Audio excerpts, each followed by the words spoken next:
Hello friends, welcome back to online study kingdom. दोस्तों, UP PCS RO ARO का exam जो है वर्ष 2023 में ही होगा। तो इसकी जो वैकेंसी है वो आने वाली है। आज डेट है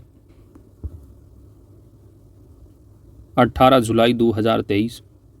जुलाई के लास्ट में या अगस्त मंथ के जो है फर्स्ट वीक तक आपको जो है आरओ एआरओ का नोटिफिकेशन देखने को मिलेगा पीसीएस के द्वारा। और हम लोग जो है आज से जो बहुप्रतिष्ठित टेस्ट सीरीज है जैसे कि पीसीएस मंत्रा आज की इस वीडियो से स्टार्ट करेंगे। इसके अलावा ध्येय आईएएस है, जीएस वर्ड है, तो तमाम जो महत्वपूर्ण टेस्ट सीरीज है हम लोग पूरा का पूरा कवर करेंगे जिससे कि अच्छी खासी प्रैक्टिस हो जाए। जैसा कि आप जानते हो यूपी पीसीएस प्रीलिम्स का जो लेवल रहा है उससे भी टफ जो लेवल होता है वो आरओ एआरओ का होता है, क्योंकि काफ़ी फैक्चुअल चीज़ें आपको यहाँ पर देखने को मिलती हैं। तो सबसे टफ पेपर होगा आपका, पीसीएस से भी टफ पेपर होता है। फैक्चुअल चीज़ें होती हैं, ज़्यादा से ज़्यादा रिवीजन करने की आपको ज़रूरत पड़ती है। तो पीसीएस मंत्रा की टेस्ट सीरीज़ है जो कि काफ़ी फैक्चुअल है और अच्छी टेस्ट सीरीज़ है। तो आज की इस वीडियो में हम लोग टेस्ट नंबर 1 को पूरा का पूरा कंप्लीट करेंगे। जो देखते हुए टेस्ट होंगे हम वीडियो के माध्यम से कराते रहेंगे जिससे कि आप सभी की प्रैक्टिस अच्छी खासी हो। और जैसे ही नोटिफिकेशन आएगा आपका एग्ज़ाम जो है 2 महीने के अंदर अंदर हो जाएगा, क्योंकि पीसीएस आयोग जैसे आपका प्रीलिम्स का पेपर था पीसीएस का तो मार्च में आया था, 2-3 मार्च को आपका नोटिफिकेशन और मई में ही पेपर हो गया था। तो तैयारी का टाइम आपके पास बिल्कुल कम रहेगा। तो आइए दोस्तों हम लोग स्टार्ट करते हैं। वीडियो स्टार्ट करने से पहले दोस्तों आपसे रिक्वेस्ट है, यदि आप चैनल पर नए हैं तो चैनल को आप जरूर सब्सक्राइब कर लें, क्योंकि आपकी सब्सक्रिप्शन ही हमारी ताकत। साथ ही नोटिफिकेशन बेल आइकन को आप जरूर प्रेस कर लीजिएगा ताकि आने वाली वीडियो की अपडेट्स आप सभी को प्राप्त होती रहे। तो आज की इस वीडियो से हम लोग पीसीएस मंत्रा संस्था के द्वारा जो टेस्ट सीरीज 2023 के लिए आरओ एआरओ की हम लोग कवर करके चलेंगे। तो ज़्यादा टाइम न लेते हुए आइए हम लोग स्टार्ट करते हैं। वीडियो को लाइक शेयर जरूर कीजिएगा ताकि अधिक से अधिक लोगों तक पहुंच सके। टेस्ट नंबर कौन सा है? तो टेस्ट नंबर होगा पहला 1। तो जैसा कि आप जानते हैं उत्तर प्रदेश पीसीएस का जो पेपर है प्रीलिम्स का वो काफ़ी महत्वपूर्ण है। जो भी प्रीवियस ईयर के पेपर हैं आपके पीसीएस को उनको ज़रूर कवर करिएगा। जानते हो आपकी पेपर यदि आप देखेंगे 2021 का तो आपको मालूम चलेगा जो पीसीएस का लेवल है उससे भी ज़्यादा जो है थोड़ा अप लेवल होता है आरओ एआरओ का। तो थोड़ा टफ माना जाती है क्योंकि ज़्यादा फैक्चुअल चीज़ें आती हैं आरओ एआरओ में। तो आप जितनी अच्छे से पढ़ाई कर लेंगे, साथ ही साथ जितना टेस्ट पेपर दे पाएँ उतना ही आपके लिए अच्छा होगा। तो आइए पहला प्रश्न आपके सामने है, निम्नलिखित में से कौन सा ताम्र पाषाणिक स्थल उत्तर प्रदेश में स्थित नहीं है? तो ताम्र पाषाणिक जो स्थल है उत्तर प्रदेश में नारायण है, नवदा टोली आपका जो है या एमपी में पड़ता है। तो कौन सा स्थल यूपी में नहीं है? तो ऑप्शन बी यहाँ पर आपका राइट आंसर होगा। खैरा डी भी यूपी में है, सोगौरा भी होगा, लेकिन नवदा टोली की जो लोकेशन है वो आपको मध्य प्रदेश में मिलेगी। तो ऑप्शन बी सही जवाब है। भारत में सर्वप्रथम कृषि का जो प्रारंभ है किस काल में हुआ है? तो भारत में कृषि का जो प्रारंभ है वह नवपाषाण काल में हुआ है। तो राइट आंसर यहाँ पर ऑप्शन ए सही जवाब बन जाएगा। जैसा कि आप पढ़ते हैं कि जो प्राचीनतम कृषि का साक्ष्य है जैसे कि गेहूं आपको लहुरा देव में मिलेगा। लहुरा देव का जो लोकेशन है लहुरा देव की जो लोकेशन होगी वह यूपी में जो डिस्ट्रिक्ट है आपका संत कबीर नगर। आगे बढ़ते हैं। अगला प्रश्न नंबर है 3, निम्नलिखित में से कौन सा सुमेलित नहीं है? हड़प्पा के जो स्थल उनको दे रखा है सिंधु घाटी सभ्यता के स्थल है, हड़प्पा है। उत्खननकर्ता, तो हड़प्पा की जो खुदाई है उत्खननकर्ता कौन रहे हैं? तो हड़पना नहीं है, आपको थोड़ी दया करनी है, यानी दयाराम साहनी हो जाएंगे। दयाराम साहनी है हड़प्पा की, जबकि राखलदास बनर्जी जो रहे हैं मोहनजोदड़ो स्थल के रहे। कौन? मोहनजोदड़ो के। तो पहला जो है दिया है गलत, सुमेलित नहीं। अगला स्टेटमेंट दूसरा है कि चन्नू दड़ो के जो खुदाई को उत्खनन करता है वो मैको को यहाँ पर बताया जा रहा है, जो कि बिल्कुल सही है। रोपड़ की यहाँ पर बात की गई है यज्ञदत्त शर्मा को, तो रोपड़ के उत्खनन करता यज्ञदत्त शर्मा, ये भी आपका सही है। लोथल जो कि काफ़ी एग्जाम में पूछा जाता है, तो लोथल भगवा नदी के किनारे गुजरात में स्थित है, जो कि पत्तन नगर भी है सिंधु घाटी सभ्यता का। और आर.एस. बिष्ट इनको बताया गया उत्खनन करता। तो लोथल के जो है आर.एस. नहीं, इसका उल्टा करो, पहला नंबर तो आप यस लिखो और आर लिखो, यस आर राव बिष्ट की जगह यस आर राव है, जबकि आर.एस. बिष्ट जो रहे हैं वह धौलावीरा की उत्खनन करता रहे। ठीक है, धौलावीरा के। तो सही कौन सा यहाँ पर है? पूछा कौन सा सुमेलित नहीं, यानी गलत कौन सा होगा? तो पहला गलत है और चौथा, तो राइट आंसर ऑप्शन डी सही जवाब है। अगला प्रश्न नंबर है 4 कि सिंधु घाटी सभ्यता का कौन सा स्थल प्राक हड़प्पा कालीन एवं हड़प्पोत्तर तीनों कालों का प्रतिनिधित्व करता है। तो इसमें मोहनजोदड़ो दिया है जो कि गलत है, बनावली भी नहीं है, उल्लास भी नहीं, लेकिन मांडा होगा। तो मांडा जो है जो कि आपका जम्मू कश्मीर में पड़ता है। देखिए जो हड़प्पा यानी सिंधु घाटी सभ्यता का जो विस्तार है ना, चारों दिशाओं में आप देखेंगे तो सबसे जो पूर्वी छोर है वह होगा आलमगीरपुर। ठीक है, आलमगीरपुर है उत्तर प्रदेश का, जो कि हिंडन नदी पर लोकेटेड होगा। मेरठ उत्तर प्रदेश है हिंडन नदी पर। ठीक है, हिंडन नदी पर सबसे हो गया पूर्वी। और सबसे पश्चिमी जो छोर है वो है आपका सूतकांगी डोर, जो कि अगला जो प्रश्न है उसी से संबंधित है। तो सूतकांगी डोर, तो सूतकांगी डोर यहाँ पर दिया हुआ है जो कि आपका दास्क नदी के किनारे है लोकेटेड, और यह बलूचिस्तान पाकिस्तान में होगा। और सबसे जो उत्तरी छोर है वो आपका है मांडा। ठीक है, मांडा। तो मांडा जो स्थल है आपका JNK में पड़ता है, और ये नदी संबंधित होगा चेनाब नदी पर। इसके अलावा जो सबसे पश्चिमी हो गया आपका, पूर्वी हो गया, उत्तरी हो गया और दक्षिणी छोर। तो दक्षिणी होगा दैमाबाद महाराष्ट्र का, दैमाबाद महाराष्ट्र, जो कि यह प्रवरा नदी से संबंधित, प्रवरा नदी के किनारे है। तो जो मांडा स्थल है वह तीनों कालों का प्रतिनिधित्व करता है, प्राक हड़प्पा, हड़प्पा कालीन एवं हड़प्पोत्तर। इसके अलावा मांडा के अलावा और भी है, जैसे कि आपका सुरकोटदा है, धौलावीरा है, धौलावीरा, राखीगढ़ी आप जानते ही होंगे कि सिंधु घाटी सभ्यता का सबसे बड़ा जो स्थल है वो आपका मोहनजोदड़ो है। लेकिन अगर भारत में पूछा जाता है तो आप राखीगढ़ी पढ़ते हैं, हरियाणा का। राखीगढ़ी कहाँ? हरियाणा। तो इस सुरकोटदा, धौलावीरा, राखीगढ़ी, मांडा ये सभी क्या हैं? तीनों कालों का प्रतिनिधित्व करेंगे, हड़प्पा, प्राक हड़प्पा और हड़प्पोत्तर। तो राइट आंसर ऑप्शन सी होगा। अगला प्रश्न संख्या नंबर 5 है, निम्नलिखित में से कौन सा सुमेलित नहीं है? दैमाबाद को यहाँ पर गोदावरी नदी के किनारे बताया गया है, जो कि दैमाबाद जो है आपका महाराष्ट्र संबंधी को प्रवरा नदी होना चाहिए था, तो पहला दिया हुआ है यहाँ पर गलत। दूसरा है आलमगीरपुर, जो कि हिंडन नदी के किनारे होगा, यूपी से संबंधित, ना कि यमुना, तो दूसरा गलत है। सूतकांगी डोर दास्क नदी बलूचिस्तान पाकिस्तान में पड़ता है, जो कि सही है। मांडा जो है आपका चेनाब नदी संबंधित होगा, ना कि सिंधु से। तो A, B और D आपका गलत है, C ही यहाँ पर सही दिया हुआ है। तो 5 का आंसर आपका राइट हो जाएगा C। बढ़ते हैं आगे। अगला प्रश्न है कि हड़प्पा सभ्यता का जो प्रमुख स्थल सारतुलई है वर्तमान में किस देश में स्थित है? तो हड़प्पा सभ्यता का प्रमुख जो स्थल सारतुलई है आपका पड़ेगा अफगानिस्तान में। ऑप्शन B राइट आंसर है। निम्नलिखित में से किस पशु का चित्र हड़प्पा सभ्यता की मोहरों पर नहीं पाया जाता है? तो अब जैसा कि आप पढ़ते हैं कि हड़प्पा सभ्यता के जो विभिन्न स्थल रहे हैं, लगभग 4000 से अधिक मोहरें प्राप्त हुई हैं, जो कि आमतौर पर जो है वो चौकोर है। क्या है? चौकोर। तो आमतौर पर चौकोर है, जो कि सेल खड़ी से निर्मित हैं, और इन मोहरों पर जो है तमाम पशुओं के चित्र आपको मिल जाएंगे, जैसे कि बैल के मिलेंगे, हिरन भी मिलेंगे, गैंडा भी मिलेगा। लेकिन कौन सा नहीं पाया गया? तो वह घोड़ा है। ऑप्शन यहाँ पर आपका C राइट आंसर हो जाएगा। तो घोड़े का चित्र बिल्कुल भी किसी भी मोहर पर देखने को नहीं मिला है। Option C right answer. अगला प्रश्न नंबर 8 है, हड़प्पा सभ्यता के संबंध में कौन सा कथन असत्य है? असत्य। तो अभी प्राचीन इतिहास से संबंधित प्रश्न चल रहे हैं। हड़प्पा सभ्यता के संबंध में कौन सा कथन असत्य है, नहीं गलत है? पहला कथन दिया है कि हड़प्पा सभ्यता की जो लिपि है वो भावचित्रात्मक थी, जिसे अभी तक पढ़ा नहीं जा सका है। बात बिल्कुल सही है। हड़प्पा सभ्यता का जो समाज है वो मातृसत्तात्मक प्रकृति का था, तो दूसरा भी कथन सही है। तीसरा कथन दिया है कि जो हड़प्पा सभ्यता के धार्मिक रीति रिवाजों में जो है वो समानता विद्यमान थी।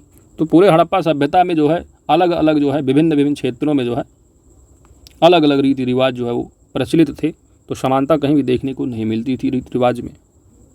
जैसे कि जो है आपका अगर अंतिम संस्कार की रीति देखोगे तो कहीं दक्षिण से उत्तर, तो कहीं उत्तर से दक्षिण जो है दफनाया जाता था।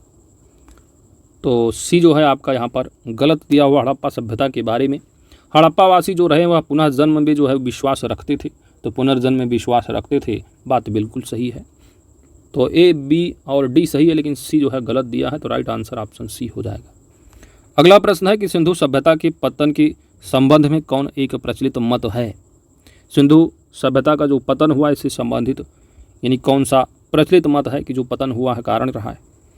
तो सिंधु सभ्यता के पतन से संबंधित जो मत रहे हुए वो रहे, कोई बता रहा बाढ़ और भूकंप जैसी प्राकृतिक आपदा रही है, नदी मार्ग का परिवर्तन होने के कारण आर्यों का आक्रमण हुआ, उससे पतन हुआ। तो सभी जो बातें दी हुई हैं ये प्रचलित मत हैं सिंधु घाटी सभ्यता की पतन के संबंध में। ऑप्शन डी राइट आंसर है। अगला प्रश्न है कि प्राचीन आर्यों के निवास स्थल सप्त सिंधु के क्षेत्र में विस्तार कौन सी नदी शामिल नहीं है। प्राचीन आर्यों के निवास स्थल सप्त सिंधु के क्षेत्र विस्तार में कौन सी नदी शामिल नहीं है। तो सप्त सिंधु के क्षेत्र का जो विस्तार रहा है वो दक्षिण एशिया के उत्तर से लेकर पश्चिमी क्षेत्र के से लेकर यमुना नदी तक जो है विस्तार रहा है। इसमें जो है सप्त सिंधु यानी 7 जो है नदियाँ शामिल रही हैं। नंबर 1 जो है वह सिंधु। दूसरा जो है झेलम, जिनका प्राचीन नाम आप जानते हो वितस्ता, तो झेलम रहा है। चेनाब, जिनका प्राचीन नाम क्या अश्किनी रहा है, तो चेनाब हो गया, अश्किनी चेनाब है ना। चौथा जो है परुष्णी, जिसका आधुनिक नाम रावी है, तो परुष्णी हो गया। 5वीं जो नदी रही वह रही विपाशा, जिसका आधुनिक नाम क्या है आपका व्यास है, तो विपाशा है। 6ठी जो रही है वह शतोद्री यानी आधुनिक नाम सतलज है, तो शतोद्री हो गई, शतोद्री सतलज। और 7वीं जो रही है वह सरस्वती नदी रही, सरस्वती। यह सप्त सिंधु में है, तो इसमें कौन सा नहीं होगा भाई। वितस्ता भी है, अस्किनी भी है, गोमल नहीं होगा जिसका आधुनिक नाम गोमती है। ऑप्शन सी यहाँ पर राइट आंसर हो जाएगा, सप्त सिंधु में शामिल नहीं। अगला प्रश्न नंबर है 11। शतपथ ब्राह्मण किस वेद का ब्राह्मण ग्रंथ है। तो 4 वेद दे रखे हैं, आप जानते हो, जैसे कि यजुर्वेद दिया है, तो यजुर्वेद का जो ब्राह्मण ग्रंथ है वह कौन कौन सा है, तो शतपथ। तो यहाँ पर आंसर जो है राइट आंसर कि शतपथ जो ब्राह्मण है वह यजुर्वेद का है, तो ऑप्शन ए यहाँ पर सही जवाब होगा। यजुर्वेद के दूसरा जो ब्राह्मण ग्रंथ है शतपथ के अलावा वो है क्या, तैत्तिरीय, ठीक है, तैत्तिरीय है। अथर्ववेद के जो ब्राह्मण ग्रंथ वह गोपथ है, गोपथ। ऋग्वेद का जो ब्राह्मण ग्रंथ है वो आपका ऐतरेय है, ऐतरेय और कौशिकी है। इसके अलावा बचता आपका सामवेद। सामवेद के जो ब्राह्मण ग्रंथ हैं, पहला तो आपका है ताड्य, ठीक है, ताड्य है, और दूसरा जो ब्राह्मण ग्रंथ है जैमिनीय है,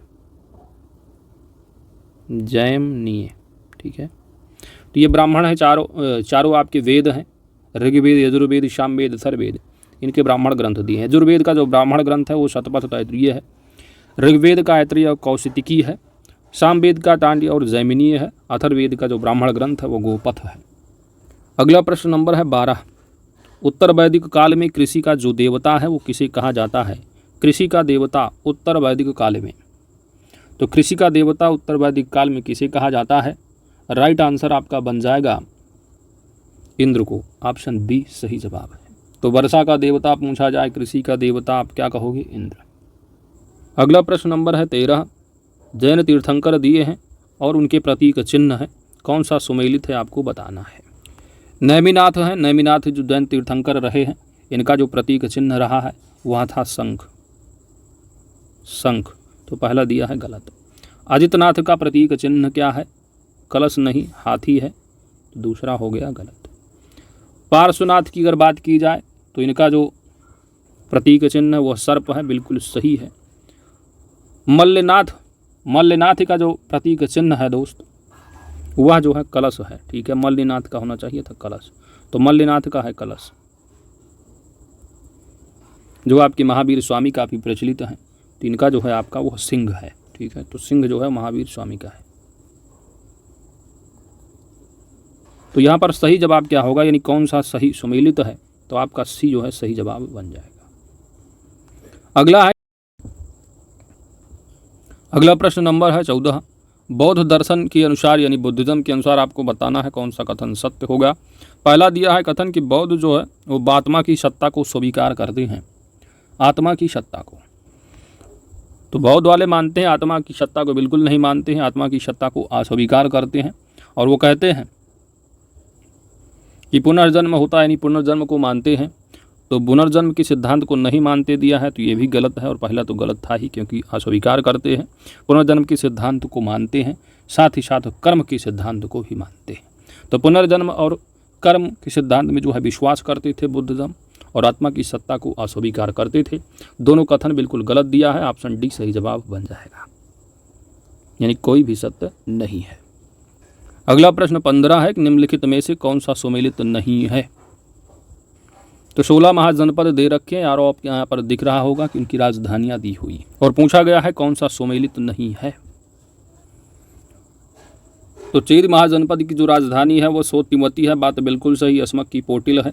कंबोज की हाटक होगी, बिल्कुल सही है। अंग की राजगृह दे रखा है, तो अंग की राजगृह नहीं है, गलत हो जाएगा, क्योंकि जो है राजगृह जो है वो मगध की राजधानी है, मगध की। तो पहला हो गया सही, यानी गलत कौन सा पूछा है, तो यहाँ पर राइट आंसर आपका हो जाएगा डी, ठीक है, क्योंकि अंग की राजधानी जो है आपकी वो चंपा है, चंपा। अगला प्रश्न नंबर है 16। सर्वप्रथम पाटलिपुत्र को राजधानी के रूप में किसने स्थापित किया। पाटलिपुत्र को राजधानी के रूप में, राइट आंसर बन जाएगा ऑप्शन बी उदयन। और उदयन का संबंध जानते हो हर्यक वंश से संबंधित है। तो हर्यक वंश के शासक उदयन ने जो है पाटलिपुत्र की स्थापना कर सबसे पहले मगध साम्राज्य की राजधानी, मगध की राजधानी क्या रही अभी पढ़े, राजगृह। तो राजगृह से जो है उन्होंने पाटलिपुत्र स्थानांतरित कर दी थी उदयन ने। तो किसने स्थापित किया, ऑप्शन यहाँ पर बी उदयन। मौर्य काल में कौन शिक्षा का प्रमुख केंद्र नहीं माना जाता था। किस काल में, मौर्य काल में क्या शिक्षा का प्रमुख केंद्र। तो मौर्य काल में जो वर्ण आश्रम धर्म के अनुसार रहा वो शिक्षा दिए जाने का उल्लेख मिलता है। मौर्य काल में धर्म, व्याकरण, अर्थ तथा व्रत यानी राजनीति की शिक्षा के अनिवार्य विषय माने जाते थे। और मौर्य काल में वाराणसी रहा है, वाराणसी, तक्षशिला और उज्जैन ये शिक्षा के प्रमुख केंद्र माने जाते थे। तो कौन सा नहीं माना जाता था, Nalanda, option A right answer हो जाएगा। नेक्स्ट, भूमिदान का पहला अभिलेखीय साक्ष्य जो मिलता है वह किस अभिलेख से मिलता है। भूमिदान, एक भूदान आंदोलन भी पढ़ते हो विनोबा भावे का। तो यहाँ भूमिदान का पहला जो अभिलेखीय साक्ष्य है वह किस अभिलेख से मिलता है आपको बताना है। तो यहाँ पर ऑप्शन बी दिया हुआ है नानाघाट अभिलेख। तो आंध्र सातवाहन वंशीय सातकर्णी प्रथम की जो रानी नागनिका रही हैं, इनका जो अभिलेख है नानाघाट, इन नानाघाट अभिलेख से जो है वो पता चलता है कि पहली शताब्दी ईसा पूर्व में ब्राह्मणों एवं बौद्धों को भूमि अनुदान में दी थी। Option B right answer. Next है कि निम्नलिखित में गुप्तकालीन पश्चिमी तट के बंदरगाहों में कौन सा सर्वप्रमुख बंदरगाह था। गुप्तकालीन पश्चिमी तट के बंदरगाहों में कौन सा सर्वप्रमुख बंदरगाह था। यहाँ पर राइट आंसर हो जाएगा भड़ौच बंदरगाह। तो गुप्त काल में पश्चिमी तट के बंदरगाहों में जो भड़ौच है, इसके अलावा आपका चौल है, काम्बेज है, कल्याण है, ये प्रमुख थे। लेकिन यहाँ पर पश्चिमी तट की बात की गई है, तो पश्चिमी तट का जो प्रमुख बंदरगाह रहा वह भड़ौच रहा है। भड़ौच को एक और नाम दिया गया है, को अलग नाम से भी अगर दे दे एग्जाम में तो भृगु कच्छ। कहाँ होगा, सिंपल सी बात, गुजरात। और इसी भड़ौच बंदरगाह से जो है पश्चिमी देशों के साथ समुद्री व्यापार हुआ करते। अगली प्रश्न संख्या नंबर है 20 आपकी, कि भारत में हूण सत्ता की स्थापना किसके नेतृत्व में हुई थी। हूण सत्ता की स्थापना, राइट आंसर हो जाएगा ऑप्शन ए तोरमाड़। हूण जो थे वो मध्य एशिया की एक बर्बर जाति थी, और इनका प्रथम जो आक्रमण है वो स्कंदगुप्त के समय में हुआ, जिसका नेतृत्व खुशनवाज ने किया था। खुशनवाज। जबकि जो हूणों का दोबारा आक्रमण रहा है वो तोरमाड़ के नेतृत्व में हुआ, और उसने चंद्रभागा नदी के तट पर पवैया नामक स्थान पर अपना शासन स्थापित किया, तोरमाड़ के नेतृत्व में। अगला प्रश्न है कि समुद्रगुप्त की प्रयाग प्रशस्ति में वर्णित दक्षिण भारत की विजय को क्या कहा गया है। और यहाँ पर राइट आंसर होगा धर्म विजय, ऑप्शन डी। तो प्रयाग प्रशस्ति पता चलता है कि समुद्रगुप्त ने दक्षिण भारत के राज्यों को जीतने के बाद उनके राज्य वापस कर दिए थे, इसलिए इस विजय को धर्म विजय कहा गया। अगला है, किस शासक को ग्रीक लेखकों ने अग्रमीज एवं जैनेन्द्रमीज नाम से पुकारा। किस शासक को ग्रीक लेखकों ने अग्रमीज एवं जयेंद्र मीज नाम से पुकारा। राइट आंसर बन जाएगा घनानंद को, ऑप्शन बी। तो नंद वंश का अंतिम राजा था घनानंद, जो सिकंदर का समकालीन हुआ करता था। घनानंद को एक राठी की उपाधि धारण करने वाला संभवतः पहला शासक माना जाता था। और यूनानी जो लोग रहे हैं, यानी ग्रीक लेखकों ने जो है अग्रमीज एवं जयेंद्रमीज कहते थे किसको, घनानंद को। आगे बढ़ते हैं, अगला प्रश्न नंबर है 23। दिया हुआ है गुप्तचर प्रणाली का वर्णन करने वाला प्रथम ग्रंथ कौन सा है। गुप्तचर प्रणाली का वर्णन करने वाला पहला जो ग्रंथ है वह है अर्थशास्त्र, ऑप्शन यहाँ बी सही जवाब। अर्थशास्त्र में राज्य के गुप्तचर को गूढ़ पुरुष कहा गया है, और इसमें जो गुप्तचर का विभाग था उसका नाम महामात्य सर्प, क्या महामात्यप सर्प मिलता है। तो अर्थशास्त्र में राज्य के गुप्तचर को गूढ़ पुरुष कहा गया है, इसमें गुप्तचर विभाग का नाम महामात्यप सर्प मिलता है। इंडिका की रचना आप जानते हो, इंडिका की रचना मेगास्थनीज ने किया, जिसमें कि पाटलिपुत्र के प्रशासन का उल्लेख है। गार्गी संहिता दिया हुआ है, तो गार्गी संहिता ज्योतिष की एक पुस्तक है जिसमें यौनों के आक्रमण का उल्लेख है। और दिव्यावादन, दिव्यावदान जो है आपका एक बौद्ध ग्रंथ है। बढ़ते हैं अगले प्रश्न की ओर।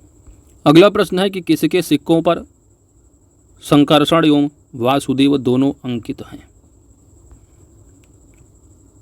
यहाँ पर राइट आंसर हो जाएगा होविस्क, ऑप्शन यहाँ पर बी सही जवाब है। तो आप जानते हो कि कुषाणों ने ही सर्वप्रथम शुद्ध सोने के सिक्के चलाए, जो कि कितने ग्रेन के थे, 124 ग्रेन के थे। और होविस्क यानी होविस्क के सिक्कों पर भारतीय देवी देवताओं के पहले कुषाण शासकों से अधिक मिलते हैं। इनमें बुद्ध, शिव, कार्तिकेय, विष्णु, संकर्षण, उमा आदि शामिल हैं। तो किसके सिक्कों पर, होविस्क। आगे बढ़ते हैं, निम्नलिखित में से मंदसौर प्रशस्ति की रचना किसने की थी। मंदसौर प्रशस्ति की रचना वत्स भट्ट ने, ऑप्शन यहाँ पर सी राइट आंसर है।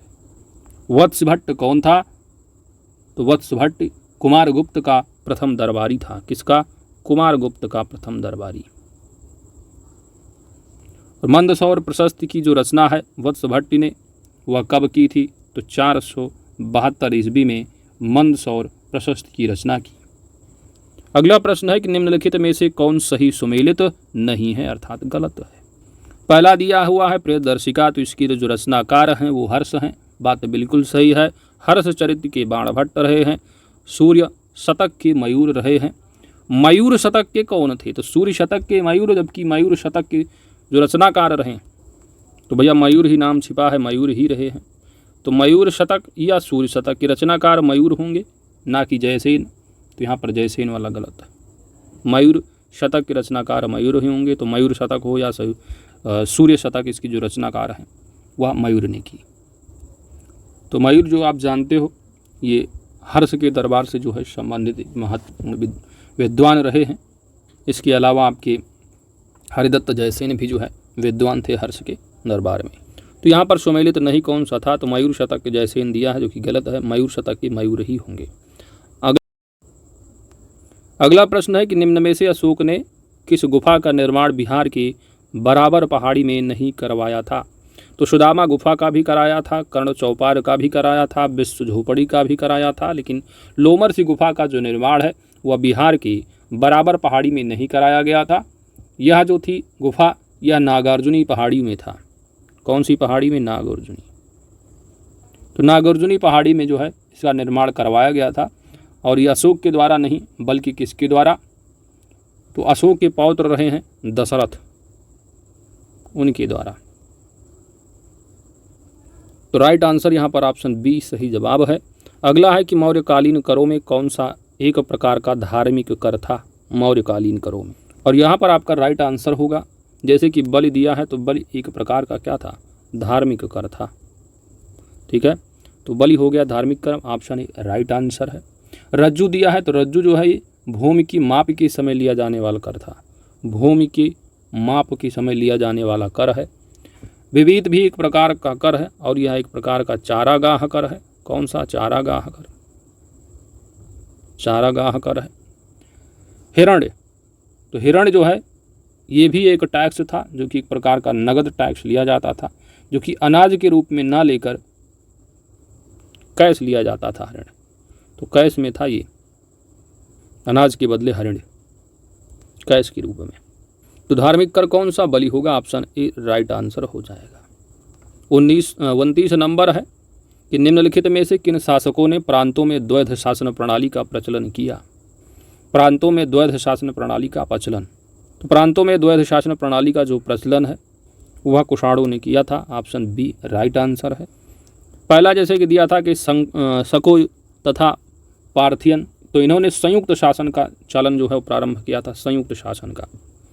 शको कुषाणों ने, तो शको कुषाणों ने जो है क्षत्रपी प्रणाली चलाई थी, क्षत्रपी प्रणाली चलाई थी, जबकि जो कुषाण रहे हैं इन्होंने प्रांतों में द्वैध शासन प्रणाली का प्रचलन किया था। तो ऑप्शन बी राइट आंसर है। अगला प्रश्न है, शतमान सिक्के किस धातु के ढाले जाते थे? कौन से सिक्के? शतमान। तो शतमान सिक्के किस धातु के ढाले जाते थे? राइट आंसर होगा ऑप्शन बी चांदी के। नेक्स्ट है कि निम्न में से किस शासक ने नालंदा विश्वविद्यालय की स्थापना करवाई? नालंदा विश्वविद्यालय की स्थापना, तो कुमारगुप्त रहे हैं, जो इनकी उपाधि थी महेंद्रादित्य। तो ऑप्शन यहाँ पर आपका सी सही जवाब बन जाएगा। कुमारगुप्त ने ही नालंदा विश्वविद्यालय की स्थापना करवाई, जो कि बौद्ध शिक्षा का एक प्रमुख केंद्र था नालंदा। वर्तमान में यह बिहार के राजगीर के समीप स्थित है, जिसे वर्ष 2010 में पुनः जो है स्थापित किया गया। अगला प्रश्न नंबर है 32। निम्नलिखित में से कौन सा स्मारक पल्लव काल से संबंधित नहीं है? किस काल से संबंधित नहीं है? पल्लव काल। तो पल्लव काल से संबंधित नहीं जो है वो लिंगराज मंदिर है। लिंगराज मंदिर है कहाँ पर? तो लिंगराज मंदिर जो है उड़ीसा में है। तो उड़ीसा में लिंगराज मंदिर का निर्माण जो है वो सोमवंशी, कौन से वंशी? सोमवंशी। तो सोमवंशी राजाओं के द्वारा लिंगराज मंदिर का निर्माण उड़ीसा में करवाया गया था। लिंगराज मंदिर पूर्ण विकसित नागर शैली का, किस शैली का है? तो नागर शैली, नागर शैली का सबसे अच्छा उदाहरण है।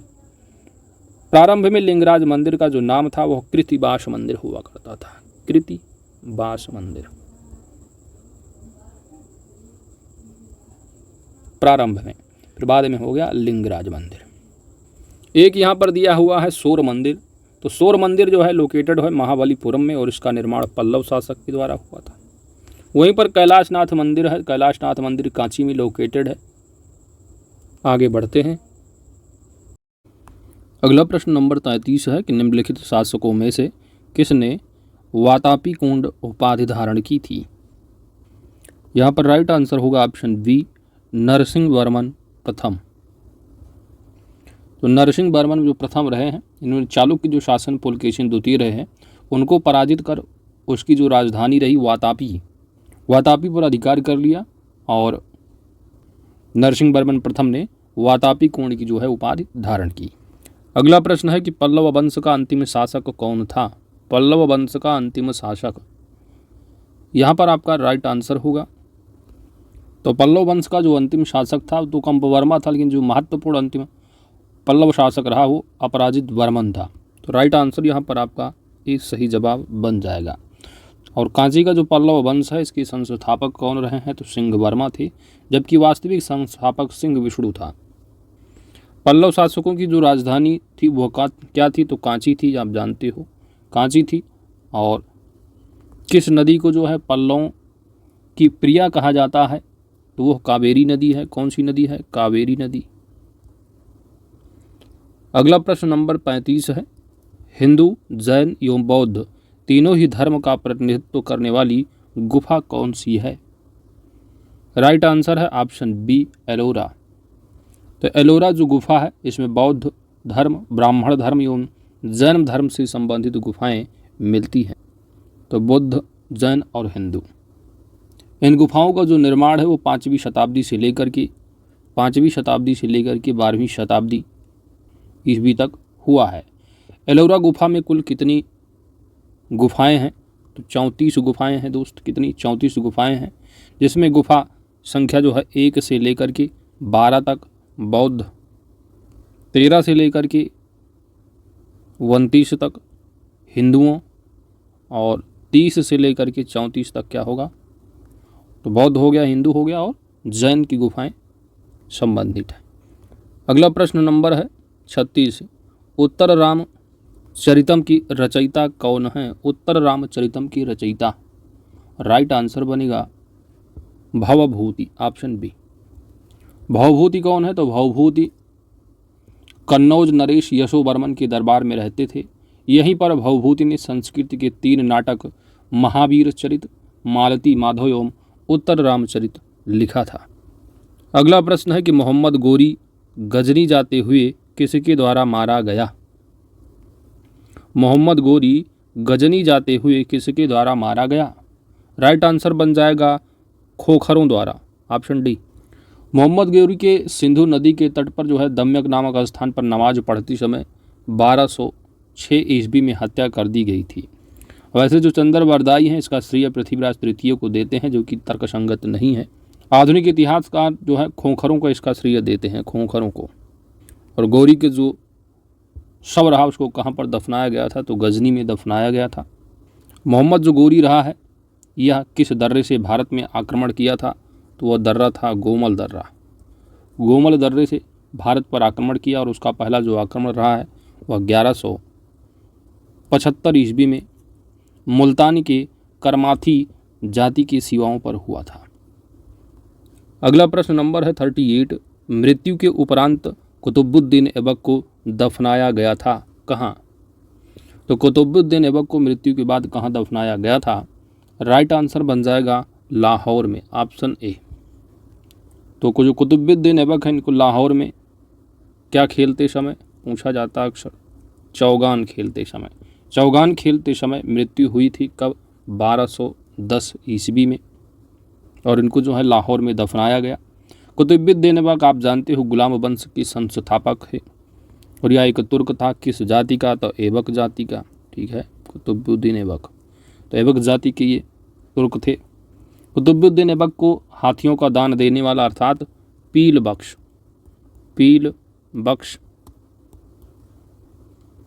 लाख बख्श, लाखों का दान करने वाला लाख बख्श, कुरान ख्वां, हातिम द्वितीय भी कहा जाता था। अगला प्रश्न नंबर है 39। बलबन का जन्म तुर्कों के किस संप्रदाय में हुआ था? बलबन का जन्म तुर्कों के किस संप्रदाय में हुआ था? और यहाँ पर आपका राइट आंसर बनेगा ऑप्शन ए, एलवरी। तो बलबन का जो जन्म है तुर्कों की जो एलवरी शाखा रही उसमें हुआ था। और बलबन का जो मूल नाम था वह क्या था? बहाउद्दीन।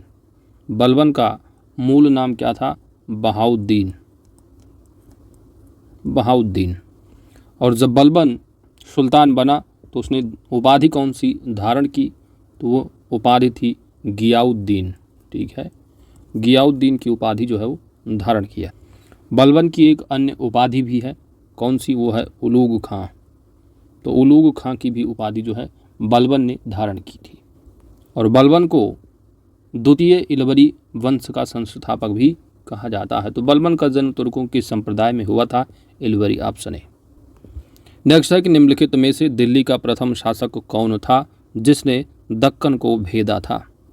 निम्नलिखित में दिल्ली का प्रथम शासक कौन था जिसने दक्कन को भेदा था?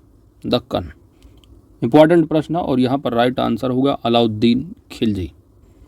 तो आप जानते हैं कि दक्षिण भारत पर जाने वाला जो पहला सुल्तान रहा है वह कौन था? तो अलाउद्दीन खिलजी था। अलाउद्दीन खिलजी के दक्षिण अभियान का जो मुख्य उद्देश्य रहा है वह धन प्राप्ति का था। मुख्य उद्देश्य धन प्राप्ति का। अलाउद्दीन खिलजी के समय में दक्षिण भारत की विजय का जो प्रमुख श्रेय है वह मलिक काफूर को जाता है। किसको? मलिक काफूर। कौन? मलिक काफूर। तो दक्षिण भारत की विजय का प्रमुख जो श्रेय है वो मलिक काफूर को जाता है। अगला प्रश्न नंबर 41 है कि पैगंबर की सेनापति उपाधि का उपयोग किस सल्तनत सुल्तान ने किया? पैगंबर की सेनापति उपाधि का उपयोग किस सल्तनत सुल्तान ने किया? यहाँ पर राइट आंसर होगा ऑप्शन बी, खुसरो शाह। तो खुसरो जो शाह रहा है वो पैगंबर का सेनापति की उपाधि धारण किया। अगला प्रश्न नंबर है 42। मसाहत निम्न में से संबंधित था किससे? मसाहत, राइट आंसर बनेगा आपका भूमि से संबंधित। तो मसाहत क्या है? तो पैमाइश के आधार पर, पैमाइश के आधार पर भू राजस्व का बंदोबस्त, भू राजस्व का बंदोबस्त किसके आधार पर? पैमाइश के आधार पर।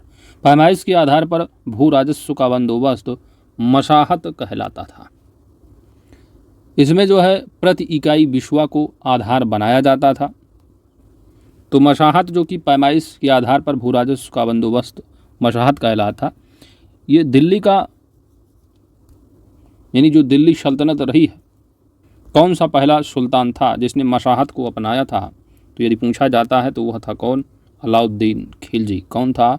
अलाउद्दीन खिलजी। नेक्स्ट है, अमीर खुसरो ने अपनी रचना आशिका किसके आदेश पर लिखी? अमीर खुसरो ने अपनी रचिका, तो इनकी जो रचना रही कौन सी? आशिका, किसके आदेश पर लिखी थी? और यहाँ पर आपका राइट आंसर होगा खिज़्र खान, ऑप्शन सी। तो आशिका देवल देवी एवं खिज़्र खान के प्रेम संबंधों पर जो है आधारित जो पुस्तक है। आशिका किनके प्रेम प्रसंगों की बात करता है? तो खिज़्र खान और देवल देवी, देवल देवी। तो इसी पुस्तक में जो अमीर खुसरो हैं वो कहते हैं कि यदि मैं भारत की प्रशंसा करता हूँ तो मुझे पक्षपाती ना समझा जाए। इस पुस्तक में अमीर खुसरो मंगोलों द्वारा स्वयं के बंदी बना दिए जाने की भी सूचना देते हैं। तो मंगोल द्वारा जो बंदी बना लिए गए थे अमीर खुसरो, तो इस पुस्तक में क्या है, ऐसी बात मिलती है। अगला है, राष्ट्रकूट साम्राज्य का संस्थापक कौन था? राष्ट्रकूट साम्राज्य का संस्थापक दंतदुर्ग था। ऑप्शन बी सही जवाब होगा। अगला प्रश्न नंबर 45 है कि चोलकालीन प्रशासनिक इकाई जो व्यापारियों के कल्याण की देख रेख करती थी, चोलकालीन प्रशासनिक इकाई जो व्यापारियों के कल्याण की देख रेख करती थी वह क्या थी? तो चोल काल में व्यापारिक नगरों तक जो सीमित थी वो थी नगरम, नगरम, जो कि व्यापारियों के कल्याण की देखरेख करती थी। नगरों में व्यापारियों के संगठन को वलंजियर भी कहा जाता था। क्या कहा जाता था? वलंजियर, वलंजियर भी कहा जाता था। अगला प्रश्न नंबर है 46 है, चंदेल साम्राज्य का जेजाक भुक्ति नाम किस चंदेल राजा के नाम से उत्पन्न हुआ? चंदेल साम्राज्य का जेजाक भुक्ति नाम किस चंदेल राजा के नाम से उत्पन्न हुआ? और यहाँ पर आपका सही जवाब बनेगा ऑप्शन ए जय शक्ति। जेजाक भुक्ति आप और पढ़ते हो कि बुंदेलखंड का जो प्राचीन नाम है वो क्या है? जेजाक भुक्ति है। तो चंदेल वंश के जो तीसरे राजा रहे हैं कौन? जय शक्ति। तो जय शक्ति अर्थात जेजा, तो जेजा को ही जय शक्ति कहा जाता था। तो जेजा ने अपने शासित क्षेत्र को वैसे ही अपना नाम जेजाक भुक्ति दिया। चंदेलों की आप जानते हो जो प्रारंभिक जो राजधानी थी वह क्या थी? तो चंदेलों की प्रारंभिक जो राजधानी थी वो थी कालिंजर। क्या थी दोस्त? कालिंजर। फिर आते हैं राजा धंग। कौन आते हैं? राजा धंग। राजा धंग जो है बनाते हैं खजुराहो को। खजुराहो को चंदेलों की राजधानी बनाया था किसने? राजा धंग ने। तब से खजुराहो की चंदेलों की राजधानी हुआ करती थी। अगला प्रश्न नंबर है 47 है, निम्नलिखित में से किस मुगल सम्राट को उसकी मृत्यु के पश्चात अरस आसियानी कहा गया? अरस आसियानी, मृत्यु के बाद कौन सा मुगल सम्राट रहा है जिसे अरस आसियानी कहा गया? राइट आंसर बन जाएगा अकबर, ऑप्शन ए। अरस आसियानी का जो मतलब है वो होता है स्वर्ग में रहने वाला। तो जैसा कि आप पढ़ते हैं कि मुगल काल के जो सम्राट रहे उनमें से जो अकबर रहे वो सामाजिक सुधारों को लेकर एक अलग स्थान अपना रखते थे। अकबर ने सभी धर्मों के साथ समान व्यवहार करने का प्रयास किया। अकबर का जो अंतिम संस्कार रहा मुस्लिम रीति रिवाज के अनुसार ही हुआ और उनकी मृत्यु के पश्चात उनको क्या कहा गया? स्वर्ग में रहने वाला, अर्थात अरस आसियानी। अगला प्रश्न 48 नंबर है कि निम्न में से कौन सा युग्म सुमेलित नहीं है? युद्ध दिए हैं उनसे संबंधित ईयर है। पहला दिया है बहादुरपुर का युद्ध 14 फरवरी 1658, बिल्कुल सही है। सामूगढ़ का युद्ध 15 अप्रैल 1665 बताया जा रहा है, जो कि गलत होगा। ठीक है, तो 1658 है, माफ़ कीजिएगा, 15 अप्रैल 1658 है। तो 1658 तो ईयर तो सही है, लेकिन डेट यहाँ पर जो 15 अप्रैल दिया गलत है। 15 अप्रैल ना होकर के 29 मई अगर होता तब सही बात हो जाती। तो सामूगढ़ का जो युद्ध है 29 मई 1658 ईस्वी को दारा शिकोह और औरंगज़ेब की सेना के मध्य हुआ था, जिसमें कि औरंगज़ेब इसमें जो है जीत गया था और दारा शिकोह पराजित हो गया। तो औरंगज़ेब जीत के बाद आगरा में अपना राज्याभिषेक किए थे। तो सामूगढ़ का जो युद्ध है 29 मई 1658 को था, ना कि 15 अप्रैल को। तो राइट आंसर यहाँ पर कौन सा गलत दिया है, सम्मिलित नहीं है, तो ऑप्शन बी सही जवाब होगा। बाकी खजुआ का युद्ध 5 जनवरी 1659 को, देवराई का युद्ध 13 मार्च 1659 को हुआ था। अगला प्रश्न है कि शिवाजी और जय सिंह के मध्य पुरंदर की संधि कब हुई थी। शिवाजी और जय सिंह के मध्य पुरंदर की संधि कब हुई थी। राइट आंसर बन जाएगा 11 जून 1665 ईस्वी को। तो संधि कब हुई पुरंदर की, 11 जून 1665, किसके मध्य, शिवाजी और जय सिंह के मध्य। इस संधि के कारण शिवाजी की छवि को बहुत नुकसान हुआ। इसी संधि के फलस्वरूप शिवाजी ने अपने पुत्र संभाजी को 5000 घुड़सवारों के साथ मुगल सेना में भेजने की सहमति दी थी। अगला प्रश्न है कि बाबर का वजीर निज़ामुद्दीन बाबर के अंतिम समय में हुमायूं के स्थान पर किसे बाबर का उत्तराधिकारी बनाना चाहता था। तो बाबर का जो वजीर था निज़ामुद्दीन, बाबर के अंतिम समय में हुमायूं के स्थान पर किसे बाबर का उत्तराधिकारी बनाना चाहता था। यहाँ पर राइट आंसर बनेगा मेहदी ख्वाजा को, ऑप्शन सी सही जवाब है।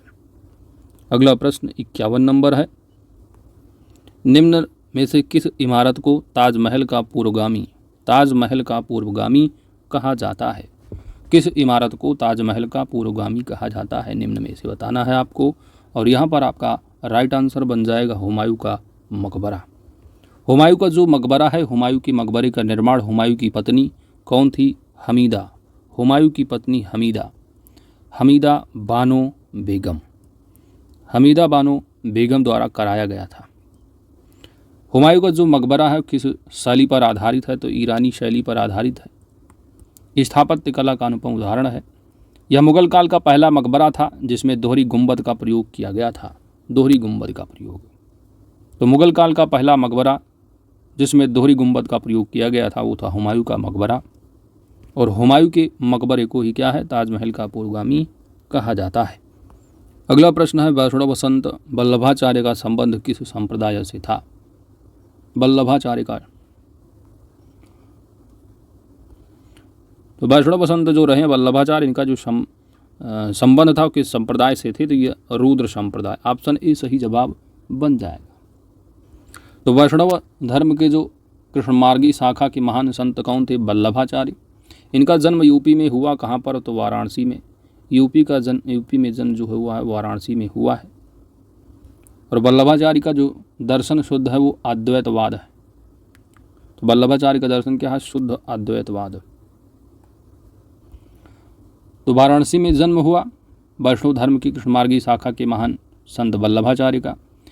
इनका दर्शन शुद्ध अद्वैतवाद के नाम से जाना जाता है और ये रुद्र संप्रदाय से संबंधित थे। इनकी जो पत्नी रही, इनका नाम था लक्ष्मी। अगला प्रश्न है, सूफी संत बहाउद्दीन जकारिया, सूफी संत कौन, बहाउद्दीन जकारिया किस संप्रदाय से संबंधित थे। तो शेख बहाउद्दीन जकारिया ने भारत में सबसे पहले सुहरावर्दी शाखा का प्रचार किया था।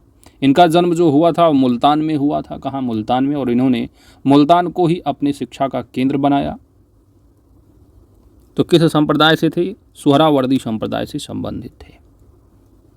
बहाउद्दीन जकारिया को ही जो है शेख उल इस्लाम, कौन सा, शेख उल इस्लाम का पद जो है किसने दिया था, तो पद जो प्रदान किया था शेख उल इस्लाम का, किसको, बहाउद्दीन जकारिया को, वो थे इल्तुतमिश। तो इल्तुतमिश ने बहाउद्दीन जकारिया को शेख उल इस्लाम का पद प्रदान किया था। किस संप्रदाय से संबंधित थे बहाउद्दीन जकारिया, सुहरावर्दी संप्रदाय से। अगला प्रश्न है कि ताताचार्य जो प्रसिद्ध दार्शनिक थे, इनका संबंध किस शासक से है। कौन, ताताचार्य जो कि प्रसिद्ध दार्शनिक थे, इनका जो संबंध किस शासक से था? और यहाँ पर आपका सही जवाब बनेगा वेंकट द्वितीय। वेंकट द्वितीय कौन था? तो यह अरविडु वंश, अरविडु वंश का महान शासक था वेंकट द्वितीय, और वेंकट द्वितीय से संबंधित है ताताचार्य। अगला प्रश्न नंबर है 55। विजयनगर के शासकों में से किसने राजव्यासी की उपाधि धारण की थी? राजव्यासी की उपाधि, और ये सही जवाब बनेगा ऑप्शन सी, हरिहर द्वितीय। हरिहर द्वितीय जो कि बुक्का प्रथम की मृत्यु के बाद संगम वंश की गद्दी पर बैठा था, संगम वंश की गद्दी पर। तो इसने राजाधिराज, राज परमेश्वर, महाराजाधिराज, राजव्यास जैसी उपाधियां जो है धारण की थी। हरिहर द्वितीय जो है विरूपाक्ष का उपासक था। किसका? विरूपाक्ष का उपासक था हरिहर द्वितीय। अगला प्रश्न है कि कुतुबशाही वंश का प्रसिद्ध बंदरगाह निम्न में से कौन था? कुतुबशाही वंश का प्रसिद्ध बंदरगाह, राइट आंसर बन जाएगा मसूलीपट्टनम। ऑप्शन यहाँ पर आपका बी सही जवाब है। तो मसूलीपट्टनम कुतुबशाही साम्राज्य का विश्व प्रसिद्ध बंदरगाह था। अगला है जयमल और फत्ता। जयमल और फत्ता नामक वीर योद्धाओं का संबंध किस स्थान से था? सही जवाब बन जाएगा ऑप्शन ए, मेवाड़। तो अकबर के समय में मेवाड़ में सिसोदिया वंश का शासन था। अकबर के समय मेवाड़ में किस वंश का शासन था? सिसोदिया। अकबर ने जब मेवाड़ पर आक्रमण किया तो उस समय राणा उदय सिंह की दरबार में दो सरदार जयमल एवं फत्ता, कौन? जयमल एवं फत्ता, इन्हीं पर जो है मेवाड़ के दुर्ग की सुरक्षा की जिम्मेदारी थी, और दोनों ही अपने समय में वीर योद्धा थे, जयमल और फत्ता। तो मेवाड़, अकबर के समय जो मेवाड़ में सिसोदिया वंश का शासक था, वहीं पर उन दुर्ग की जो सुरक्षा की जिम्मेदारी थी उस समय के जो राणा रहे, राणा उदय सिंह, और उन्हीं के दो सरदार थे जयमल और फत्ता। अगला प्रश्न है बंगाल में स्थित दाखिल दरवाज़ा, कौन सा दरवाज़ा? दाखिल। बंगाल में स्थित है दाखिल दरवाज़ा, तो निम्न में से किसने बनवाया था? तो बनवाने वाले जो रहे हैं वो थे बारबक शाह। ऑप्शन सी सही जवाब है। अगला है निम्न में से किसे जगत भूषण की उपाधि प्रदान की गई थी? किसकी? जगत भूषण की उपाधि। और यहाँ पर आपका राइट आंसर बन जाएगा हुसैन शाह को, ऑप्शन डी। हुसैन जो शाह था वह एक विद्वान शासक था।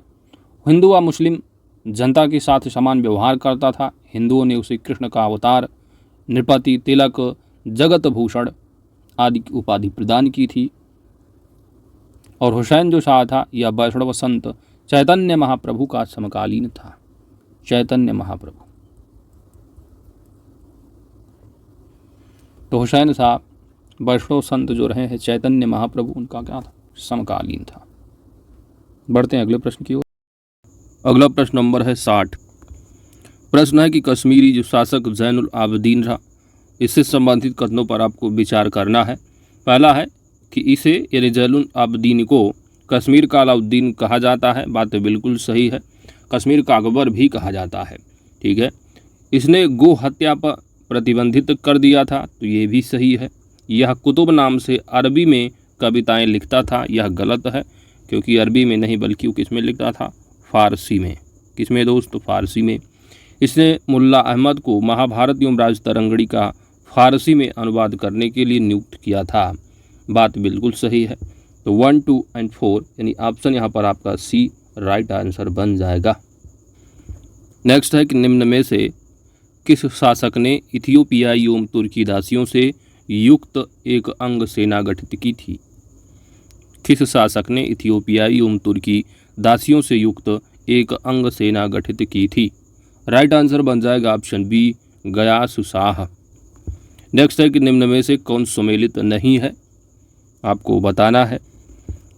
तो बहादुर शाह प्रथम के बारे में कहा जा रहा है, ये साहिब खबर इनको कहा जाता था, तो बिल्कुल सही है। जहांदर शाह जो थे वह लंपट मूर्ख के नाम से इनको कहा जाता था, लंपट मूर्ख। मोहम्मद शाह तो यह रंगीला थे, क्योंकि इनका अधिकतम जो समय था वो हरम और हिजड़ों के मध्य ही बीतता था, तो इस कारण इसे जो है रंगीला कहा जाने लगा था। शाह आलम द्वितीय को घृणित कायर यहाँ पर बताया गया है, जो कि गलत है। घृणित जो कायर कहते थे वो फर्रुखसियार को कहते थे। तो जो फर्रुखसियार था वो क्या था, उसको क्या कहते थे लोग, घृणित कायर। तो यहाँ पर राइट आंसर आपका बनेगा कौन सा, सुमेलित नहीं, डी, ऑप्शन डी सही जवाब। अगला प्रश्न है कि आमेर की राजा जयसिंह द्वारा आधुनिक उपकरणों से युक्त वेधशाला निम्न में से किस स्थान पर नहीं बनवाई गई। तो जयसिंह ने जो वेधशाला बनवाई थी वो थी मथुरा में, उज्जैन में, ठीक है, उज्जैन थी, मथुरा थी, उज्जैन, मथुरा और जयपुर था और दिल्ली, ठीक है। तो इनमें से कौन सा नहीं है, तो जयपुर भी है, उज्जैन है, दिल्ली है, अजमेर नहीं है, क्यों जयपुर में था ना कि अजमेर में।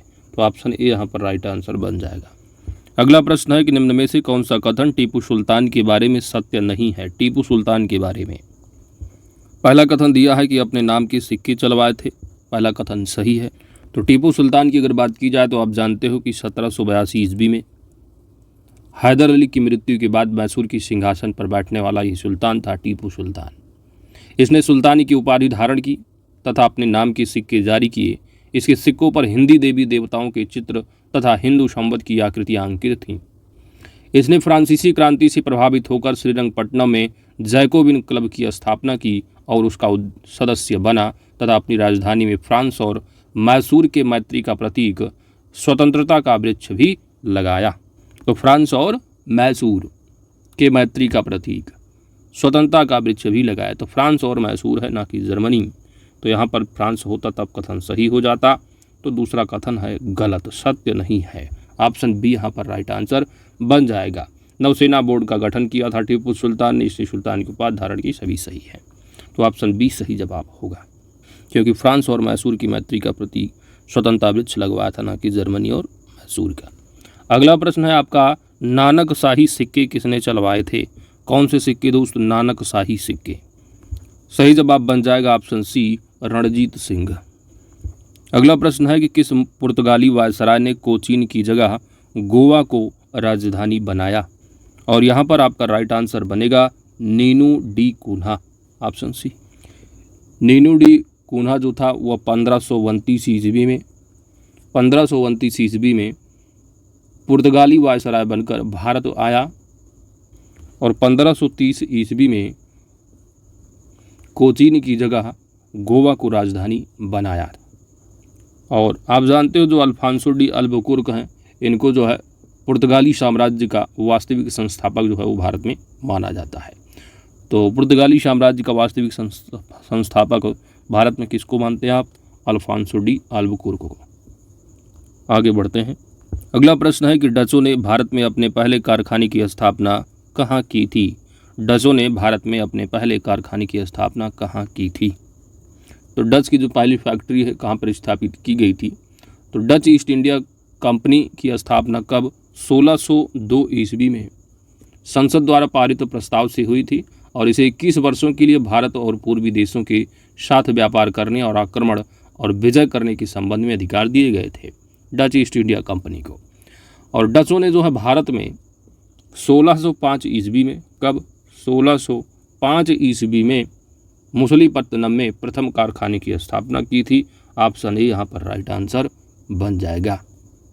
इसके अलावा इन्होंने 1610 ईस्वी में पुलिकट में, 1610 में पुलिकट में, 1616 ईस्वी में सूरत में और 1645 ईस्वी में कारिकाल में,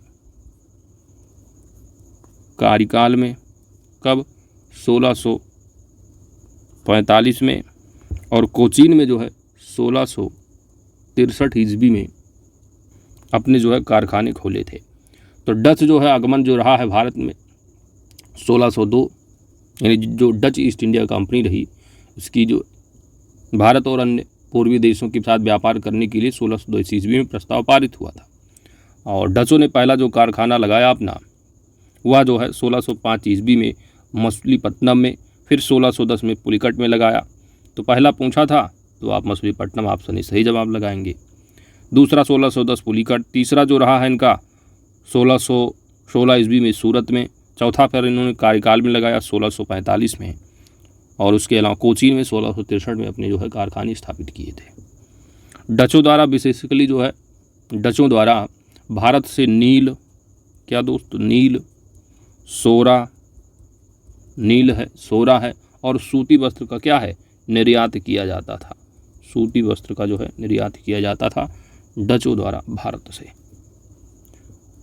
आइए अगला प्रश्न नंबर 68 है, किस मुगल शासक ने अंग्रेज दूत कैप्टन हॉकिंस को 400 का मनसब और जागीर प्रदान? किस मुगल शासक ने अंग्रेज दूत कैप्टन हॉकिंस को 400 का मनसब और जागीर प्रदान की? राइट आंसर हो जाएगा ऑप्शन सी, जहांगीर। तो जो कैप्टन हॉकिंस रहे हैं, इंग्लैंड के राजा जेम्स प्रथम के दूत के रूप में 1608 ईस्वी में भारत आया और मुगल सम्राट जहांगीर से आगरा मिलने गया था। जहांगीर ने उसे आगरा में बसने और 400 का मनसब और जागीर प्रदान की थी। अगला प्रश्न है कि प्रथम कर्नाटक युद्ध की समाप्ति किस संधि से हुई? पहले कर्नाटक युद्ध की समाप्ति किस संधि से हुई थी? राइट आंसर बन जाएगा ऑप्शन बी, एक्सला-सैपल संधि से। एक्सला-सैपल संधि कब हुई है? तो आप जानते हो प्रथम कर्नाटक युद्ध की समाप्ति 1748 में, यानी जब संधि हुई तो 1748 ईस्वी में। तो प्रथम कर्नाटक युद्ध की समाप्ति 1748 ईस्वी में एक्सला-सैपल की संधि से हुई। इस समय यूरोप में अंग्रेजों और फ्रांसीसियों के बीच ऑस्ट्रिया में उत्तराधिकार के लिए लड़ा जा रहा था, जो इस संधि से समाप्त हो गया। भारत में प्रथम कर्नाटक युद्ध का जो तात्कालिक कारण है अक्सर एग्जाम में पूछा जाता है। तो अंग्रेज कैप्टन बर्नट ने कुछ फ्रांसीसी जहाज़ों पर अधिकार कर लिया था, जिसके कारण जो है यह युद्ध हुआ था। और इस यानी जो एक्सला-सैपल की संधि, इससे जो है 1748 में समाप्त हुआ और इस संधि से मद्रास पुनः अंग्रेजों को मिल गया था। अगला प्रश्न है कि द्वैध शासन का जनक किसे माना जाता है? द्वैध शासन का जनक किसे माना जाता है? राइट आंसर बन जाएगा ऑप्शन डी, लियोकार्टिस को। तो द्वैध शासन का जनक लियोकार्टिस को माना जाता है। द्वैध शासन की जो शुरुआत है वह बंगाल में, द्वैध शासन की शुरुआत बंगाल में 1765 ईस्वी से मानी जाती है। इसके अंतर्गत यानी द्वैध जो शासन, इसके अंतर्गत क्या हुआ था?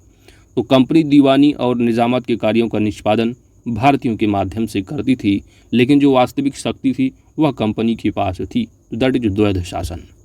तो कार्यों का जो निष्पादन है वो भारतीयों के माध्यम से, लेकिन जो वास्तविक पावर थी वह कंपनी के पास ही थी। तो यह द्वैध शासन है।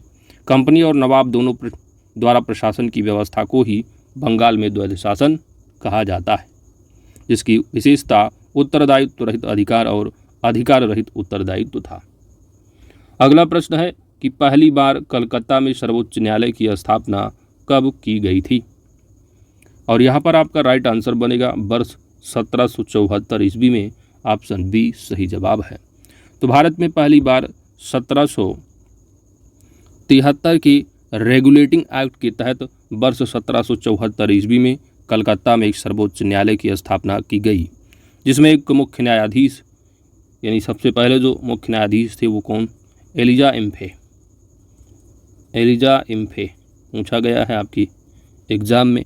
तो एक जो है मुख्य न्यायाधीश तथा साथ ही 3 अपर न्यायाधीश थे। और उस समय सुप्रीम कोर्ट के निर्णय के विरुद्ध जो अपील थी वो प्रिवी काउंसिल में की जा सकती थी। प्रिवी काउंसिल यानी जो ये एक्ट है, यह ब्रिटिश सरकार ने कंपनी में व्याप्त भ्रष्टाचार एवं कुप्रशासन को दूर करने को लाया था। इसके तहत मद्रास और बम्बई प्रेसिडेंसियों को कलकत्ता प्रेसिडेंसी के अधीन कर दिया था, जिसका नियंत्रण गवर्नर जनरल के पास था। गवर्नर जनरल परिषद में 4 सदस्य हुआ करते थे। अगला प्रश्न है कि इस चार्टर एक्ट के तहत एक विधि आयोग का गठन किया गया था? किस चार्टर एक्ट के तहत एक विधि आयोग का गठन किया गया? यहाँ पर आपका राइट आंसर बन जाएगा ऑप्शन सी, 1833 का चार्टर एक्ट। तो 1833 के चार्टर एक्ट के तहत भारतीय कानूनों को संचित, लिपिबद्ध तथा सुधारने के लिए एक विधि आयोग का गठन किया गया। सर्वप्रथम मैकाले को विधि सदस्य के रूप में गवर्नर जनरल की परिषद में सम्मिलित किया गया था। केवल सपरिषद गवर्नर जनरल को ही भारत के लिए कानून बनाने का अधिकार था। 1833 के अधिनियम के द्वारा कंपनी के चीन से व्यापार तथा चाय संबंधी व्यापार के एकाधिकार को समाप्त कर दिया गया था। तो आपके एग्जाम में अक्सर पूछा जाता है कि कंपनी की चीन से व्यापार तथा चाय संबंधी व्यापार के एकाधिकार को समाप्त जो किया गया था किस एक्ट के तहत, तो 1833 का चार्टर एक्ट के तहत है। इस अधिनियम के द्वारा बंगाल की गवर्नर जनरल को समूचे भारत का गवर्नर जनरल बना दिया गया था। तो ये भी आपसे पूछा जाएगा एग्जाम में कि बंगाल के गवर्नर जनरल को, यानी जो बंगाल के गवर्नर जनरल होते थे, इनको पूरे भारत का गवर्नर जनरल जो बना दिया गया था किस एक्ट के तहत, तो 1833 के चार्टर एक्ट के तहत।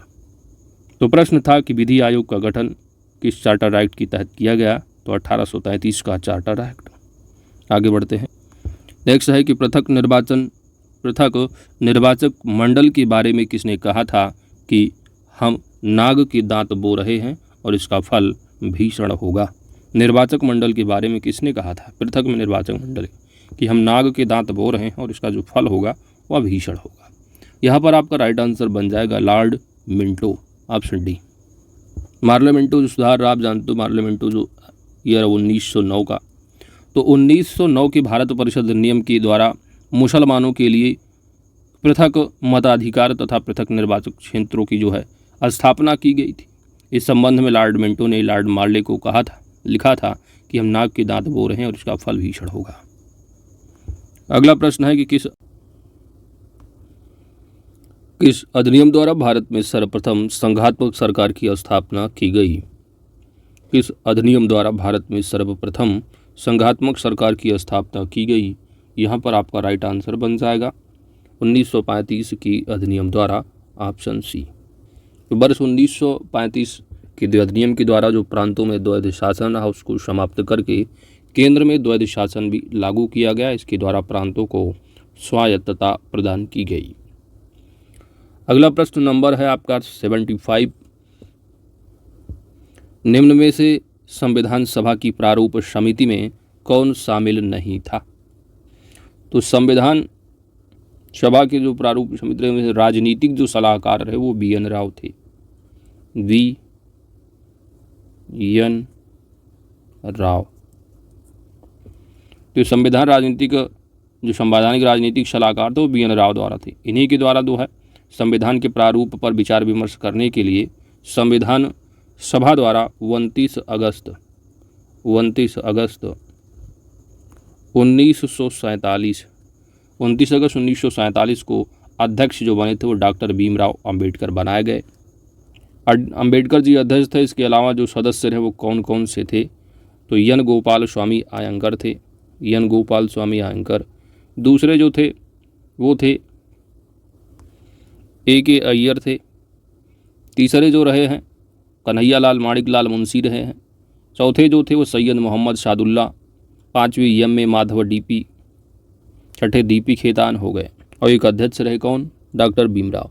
तो इनमें से कौन शामिल नहीं था, तो KM मुंशी भी रहे हैं, सैयद मोहम्मद शादुल्ला भी थे, एन गोपाल स्वामी आयंगर भी थे, लेकिन JP कृपलानी नहीं थे। तो आपका यहाँ पर राइट आंसर जो बन जाएगा वह बनेगा ऑप्शन सी। अगला प्रश्न है कि निम्न में से कौन सा कार्य वायसराय लॉर्ड विलियम बेंटिक से संबंधित नहीं है। तो लॉर्ड जो विलियम बेंटिक रहे आप जानते हो भारत के प्रथम गवर्नर जनरल थे, भारत की प्रथम गवर्नर जनरल।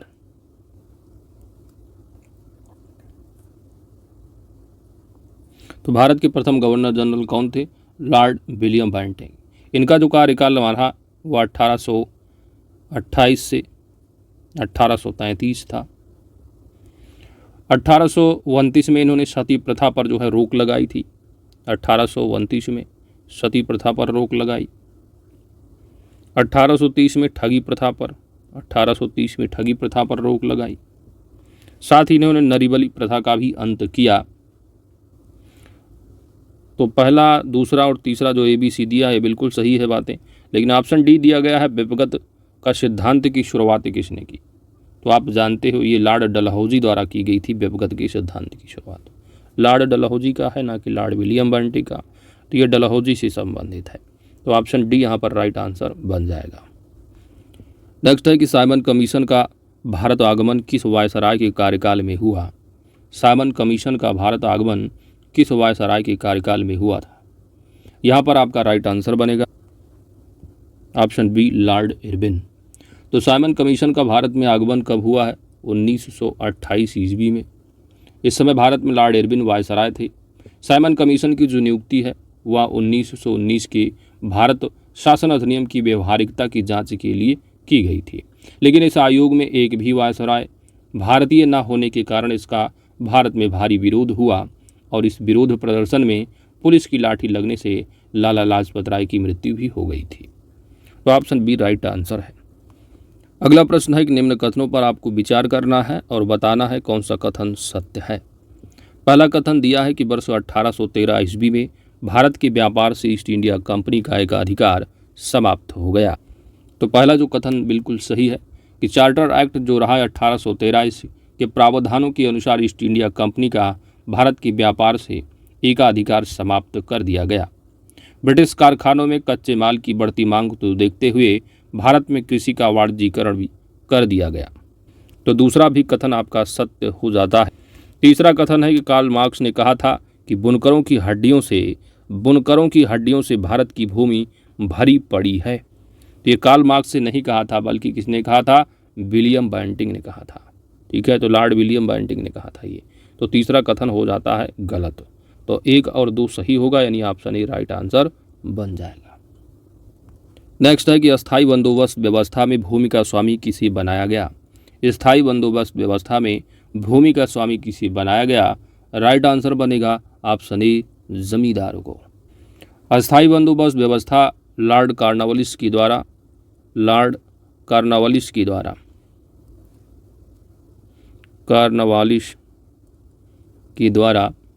वर्ष 1793 ईस्वी में यह जो व्यवस्था वो लाई गई थी। इसके अंतर्गत भूमि का जो स्वामी है वह जमींदार को बनाया गया तथा कंपनी की जो आय है उसको निश्चित कर दिया गया। जमींदार का जो कार्य था वह किसानों से लगान की वसूली कर अपना हिस्सा अपने पास रख लो, बाकी जो शेष बचे उसको जो है कंपनी के पास पहुंचा दो। तो ऑप्शन ए राइट आंसर बन जाएगा। अगला है आपका रैयतवाड़ी व्यवस्था। तो रैयतवाड़ी व्यवस्था का जन्मदाता किसे माना जाता है? रैयतवाड़ी व्यवस्था का जन्मदाता टॉमस मुनरो और कैप्टन रीड दोनों को माना जाता है। ए और बी दोनों, यानी ऑप्शन यहाँ पर सी आपका सही जवाब बन जाएगा। रैयतवाड़ी जो व्यवस्था है सबसे पहले 1792 ईस्वी में कैप्टन रीड के द्वारा 12 महल जिले में जो है ये लागू की गई थी। फिर जो है 1820 ईस्वी में मद्रास में तथा बाद के वर्षों में बॉम्बे तथा संपूर्ण दक्कन में लागू कर दिया गया। इस व्यवस्था में यानी रैयतवाड़ी जो व्यवस्था है, इस व्यवस्था में भूमि का स्वामी किसानों को माना गया था, जबकि अस्थायी बंदोबस्त में कौन था? तो वह जमींदार थे, रैयतवाड़ी में किसान। अगला प्रश्न है कि जो तिनकठिया प्रथा है, तिनकठिया प्रथा के अंतर्गत किसानों को जमीन के कितने भाग पर नील की खेती करना अनिवार्य था?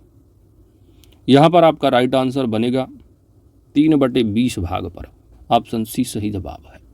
तो तिनकठिया प्रथा के अंतर्गत अंग्रेज बागान मालिकों ने अनुबंध किया कि किसानों को उनकी जमीन के 3/20 भाग पर नील की खेती को अनिवार्य कर दिया गया था। यह व्यवस्था मुख्य रूप से बिहार के चंपारण क्षेत्र में लागू की गई थी। फिर इसी को देखते हुए राजकुमार शुक्ल ने जो है वो गांधी जी को बुलाया था चंपारण। चलिए, poverty and unbritish rule in India नामक पुस्तक के लेखक कौन थे? Poverty and unbritish rule in India नामक पुस्तक के लेखक कौन थे? राइट आंसर बनेगा Dadabhai Naoroji. Option B. Poverty and unbritish rule in India पुस्तक में दादा भाई नौरोजी ने भारत से ब्रिटेन हेतु धन के निष्कासन का सिद्धांत दिया था। इसके अलावा रमेश चंद्र दत्त दिए गए यहाँ पर एक महत्वपूर्ण है इनके लिए कि इन्होंने जो है इकोनॉमिक हिस्ट्री ऑफ इंडिया नामक पुस्तक लिखी थी। इकोनॉमिक, तो poverty and unbritish rule in India दादा भाई नौरोजी की है। इकोनॉमिक हिस्ट्री ऑफ इंडिया किसकी? रमेश चंद्र दत्त की। अगला प्रश्न है कि 1857 की क्रांति के कारणों में निम्नलिखित में से कौन सा शामिल था? डलहौजी की व्यक्तिगत नीति, बिल्कुल सही है। बेलेजली की सहायक संधि, यह भी। ब्लैक होल ट्रेजेडी, तो ब्लैक होल ट्रेजेडी का इससे कोई संबंध नहीं था। तो 1 और 2 सही होगा, यानी ऑप्शन यहाँ पर आपका ए राइट आंसर बन जाएगा। तो 1857 की क्रांति के समय भारत का प्रथम राष्ट्रीय स्वतंत्रता जो संघर्ष रहा है, इसमें डलहौजी की व्यवगत नीति और बेरजली सहायक संधि नीति ने महत्वपूर्ण जो है वो कार्य की भूमिका निभाई थी। नेक्स्ट है कि 1857 की क्रांति का लखनऊ में नेतृत्व किसने किया था। तो 1857 की क्रांति जो है आपसे जानते हो कि पीसीएस का जो है आपका फेवरेट प्रश्न है, एग्जाम में पूछा जाता है, अभी प्रीलिम्स हुआ था उसमें भी पूछा गया था। तो यहाँ पर आपको बताना है लखनऊ से नेतृत्व किसने किया था। राइट आंसर बनेगा बेगम हजरत महल, ऑप्शन सी सही जवाब है। नेक्स्ट है कि 1857 की क्रांति को निम्नलिखित में से किसने हिंदू मुस्लिम षड्यंत्र की संज्ञा दी थी। हिंदू मुस्लिम षड्यंत्र रहा, ये किसने कह दिया 1857 क्रांति को। ये थे पर्सिबल स्पीयर या आउटरम एवं टेलर या टी.आर. होम्स या एल.आर. रीज। हिंदू मुस्लिम षड्यंत्र की संज्ञा जो दी थी 1857 की क्रांति को आउटरम एवं टेलर ने, ऑप्शन बी राइट आंसर बन जाएगा। अगला प्रश्न आपका सन्यासी विद्रोह से संबंधित है। निम्न कथनों पर आपको विचार करना है, सही कथन की पहचान करनी है। सन्यासी विद्रोह, तो इसका जो मुख्य प्रभाव क्षेत्र था वो बंगाल था। तो आप जानते हो बिल्कुल यह कथन सत्य है। हिंदू मुस्लिम एकता इस विद्रोह की प्रमुख विशेषता थी, ये भी सही है। आनंद मठ नामक पुस्तक इसी विद्रोह से संबंधित है। तो सभी कथन तीनों के तीनों सत्य हैं। यानी जो सन्यासी विद्रोह है ये जो है अकाल के समय भी जबरदस्ती लगान वसूली के विरुद्ध में शुरू हुआ था। इस विद्रोह का प्रभाव क्षेत्र बंगाल था। इसमें हिंदू मुस्लिम मिलकर भाग लिए और बंगी चंद्र चट्टोपाध्याय की पुस्तक कौन सी है, आनंद मठ। तो आनंद मठ में इस विद्रोह का उल्लेख किया गया है। Option D right answer 1 2 3। अगला प्रश्न है कूका। कूका आंदोलन कहाँ हुआ था। कूका, तो कूका आंदोलन का संबंध कहाँ से है, पंजाब से। पंजाब में हुआ था। भगत जवाहर मल एवं राम सिंह कूका ने इस आंदोलन का नेतृत्व प्रदान किया था। यह आंदोलन सिख धर्म में व्याप्त अंधविश्वास और बुराइयों को दूर करने के लिए किया गया था। इसके अलावा कुकी आंदोलन एक पूछा जाता है। कुकी, तो कुका आंदोलन पंजाब से संबंधित होगा और कुकी एक विद्रोह है जो कि मणिपुर से संबंधित होगा। तो ध्यान देना है, कुका आंदोलन पूछा गया पंजाब। अगला है आपका मुंडा विद्रोह के नेता निम्नलिखित में से कौन थे। मुंडा विद्रोह, मुंडा यानी बिरसा मुंडा। तो बिरसा मुंडा ने मुंडा विद्रोह का नेतृत्व प्रदान किया था। ऑप्शन यहाँ पर सी राइट आंसर होगा। यह विद्रोह जो कि वर्तमान झारखंड के रांची और आसपास के क्षेत्र में हुआ था। विद्रोह का जो प्रमुख कारण था मुंडा लोगों की परंपरागत खेती की व्यवस्था, खूंट कट्टी में अंग्रेजों का हस्तक्षेप था। अगला प्रश्न है निम्न कथनों पर आपको विचार करना है, सही कथन की पहचान करनी है। पहला कथन दिया जा रहा है उदंत मारतंड भारत में हिंदी का पहला समाचार पत्र था।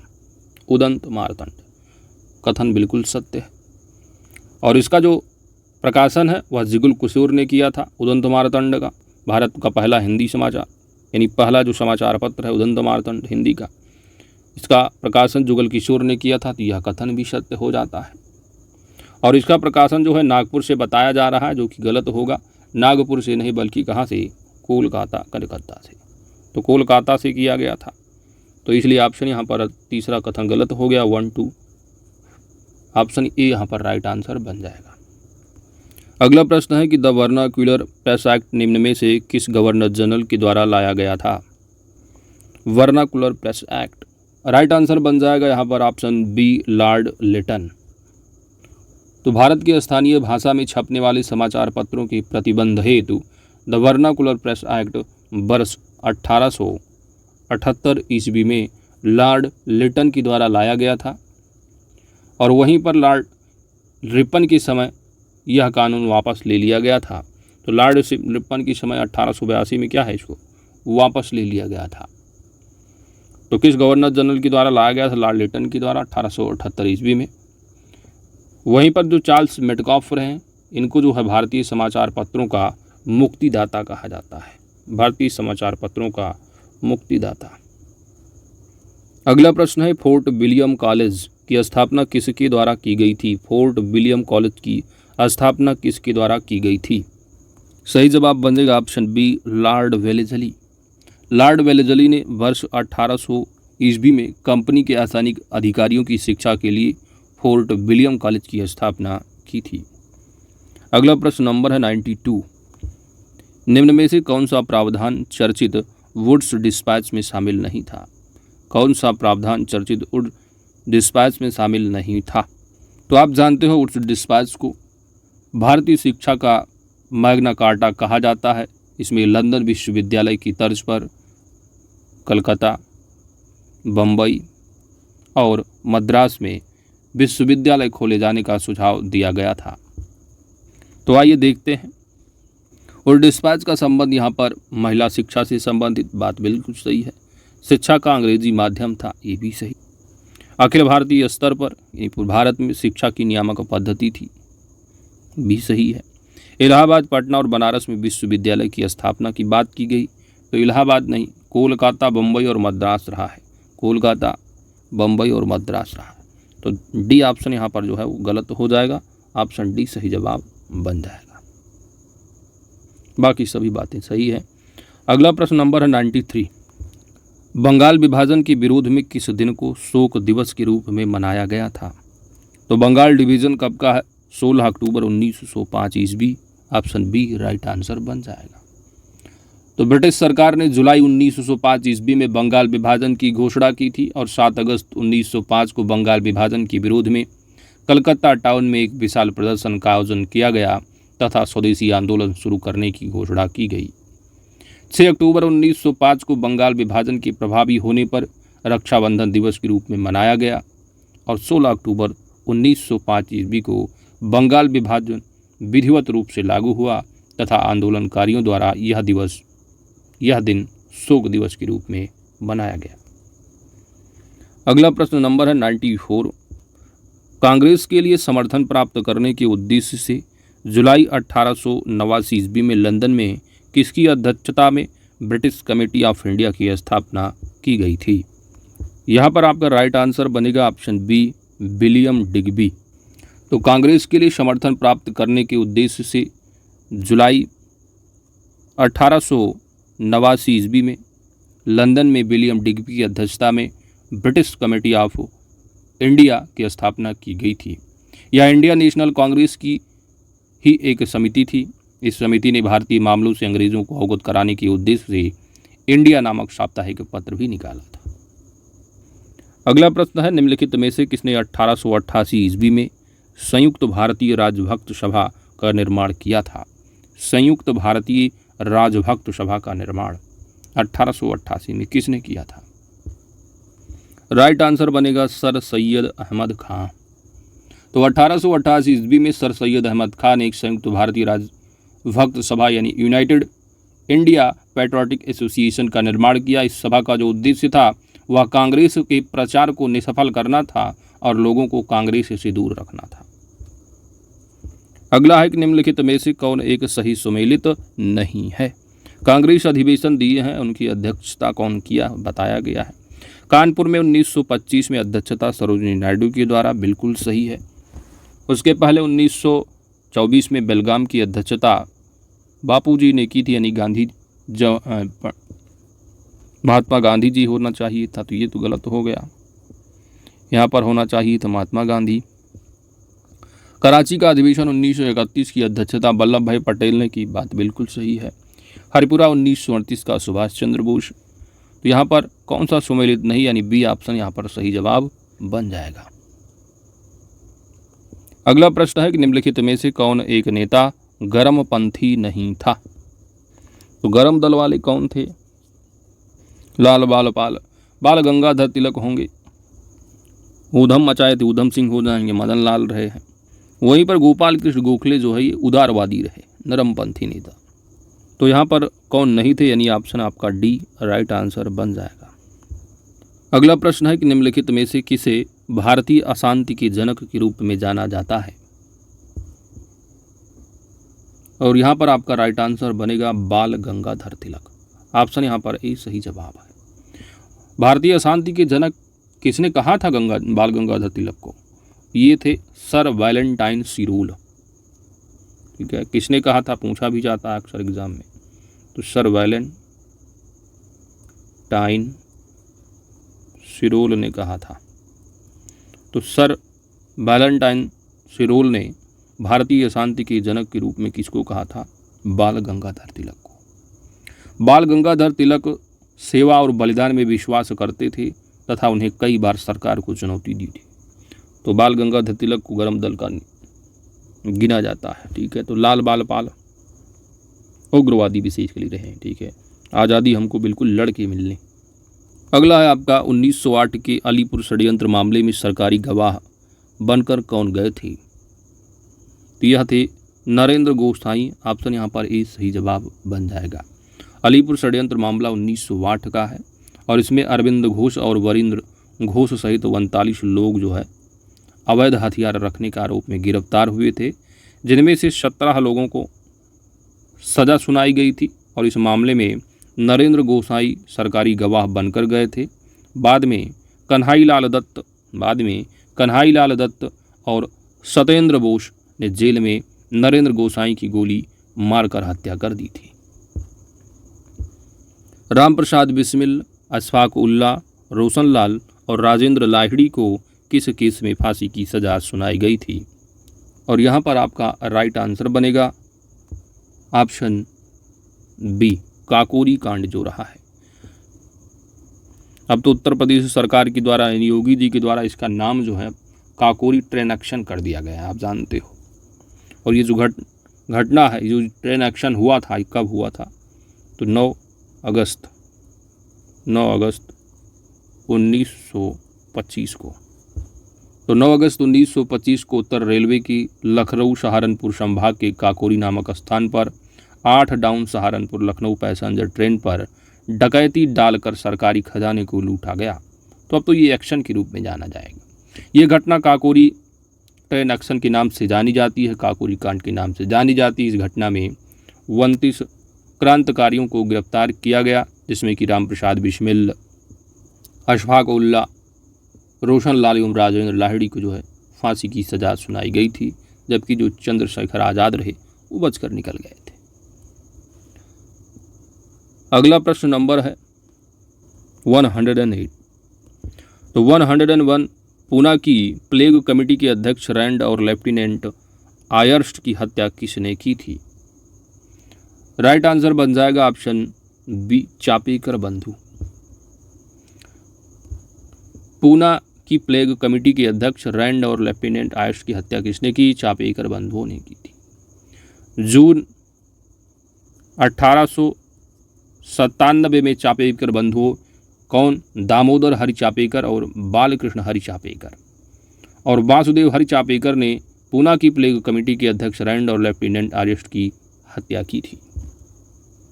अगला है कि निम्नलिखित में से कौन मुजफ्फरपुर में किंग्सफोर्ड बम कांड में शामिल था? मुजफ्फरपुर में किंग्सफोर्ड बम कांड में कौन शामिल था? खुदीराम बोस। ऑप्शन बी सही जवाब है। तो 30 अप्रैल 1908 को बिहार की मुजफ्फरपुर में खुदीराम बोस और प्रफुल्ल चाकी ने किंग्सफोर्ड पर बम फेंका, परंतु किंग्सफोर्ड बस निकले और राष्ट्रीय आंदोलन के हमदर्द मिस्टर कैनेडी की पत्नी और पुत्री मारी गई। इसके बाद प्रफुल्ल चाकी ने आत्महत्या कर ली और खुदीराम बोस को गिरफ्तार करके जो है उनको फांसी की सजा सुनाई गई।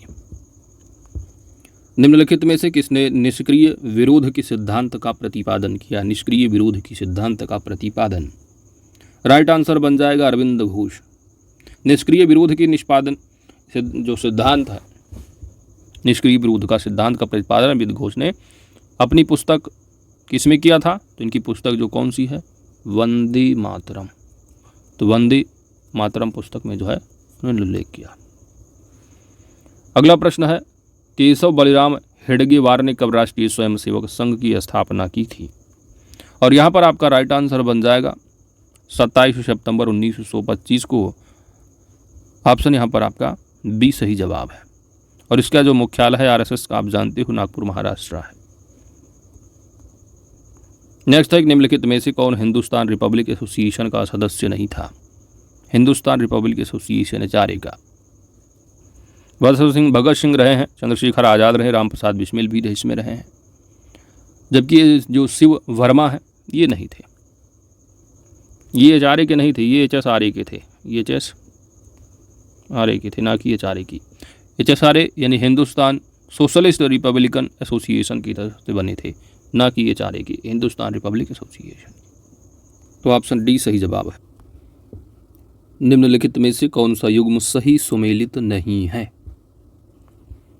दिल्ली षड्यंत्र केस से संबंधित जो रहे अमीर चंद्र रहे, बिल्कुल सही है। काकोरी षड्यंत्र केस में अशफाकुल्ला रहे, ये भी सही है। लाहौर षड्यंत्र केस है तो इसमें जतिन दास संबंधित रहे, ये भी सही है। नासिक षड्यंत्र केस में रास बिहारी बोस को संबंधित बताया जा रहा है। तो रास बिहारी बोस का जो संबंध था वो दिल्ली षड्यंत्र केस से रहा है, दिल्ली से, ठीक है, दिल्ली से रहा है। तो ये आपका हो गया गलत। तो ऑप्शन डी यहाँ पर आपका सही जवाब होगा कि यह युग्म जो है वो सुमेलित नहीं है। भगत सिंह, सुखदेव और राजगुरु को किस केस में फांसी की सजा सुनाई गई थी? तो यह था लाहौर षड्यंत्र केस। कब का? तो यह अक्टूबर 1930 में। तो अक्टूबर 1930 में भगत सिंह, राजगुरु और सुखदेव को लाहौर षड्यंत्र केस के अंतर्गत मौत की सजा सुनाई गई थी। फांसी कब हुई है इनको? 23 मार्च, शहीद दिवस जो मनाते, तो 23 मार्च को। ईयर कौन सा रहा? 1931। तो 23 मार्च 1931 को फांसी दी गई थी। लाहौर षड्यंत्र केस में बटुकेश्वर दत्त को फांसी नहीं दी गई थी, बल्कि जो बटुकेश्वर दत्त रहे उनको काला पानी की जो है सजा देकर उनको अंडमान की सेल्युलर जेल में भेज दिया गया था, बटुकेश्वर दत्त को। बाकी भगत सिंह, सुखदेव, राजगुरु को फांसी दी गई थी। नेक्स्ट है कि निम्नलिखित में से किसने लंदन में इंडियन होम रूल सोसाइटी को प्रारंभ किया था? निम्नलिखित में से किसने लंदन में इंडियन होम रूल सोसाइटी प्रारंभ किया था? तो आप जानते हो फरवरी 1905 ईस्वी में लंदन में श्यामजी कृष्ण वर्मा ने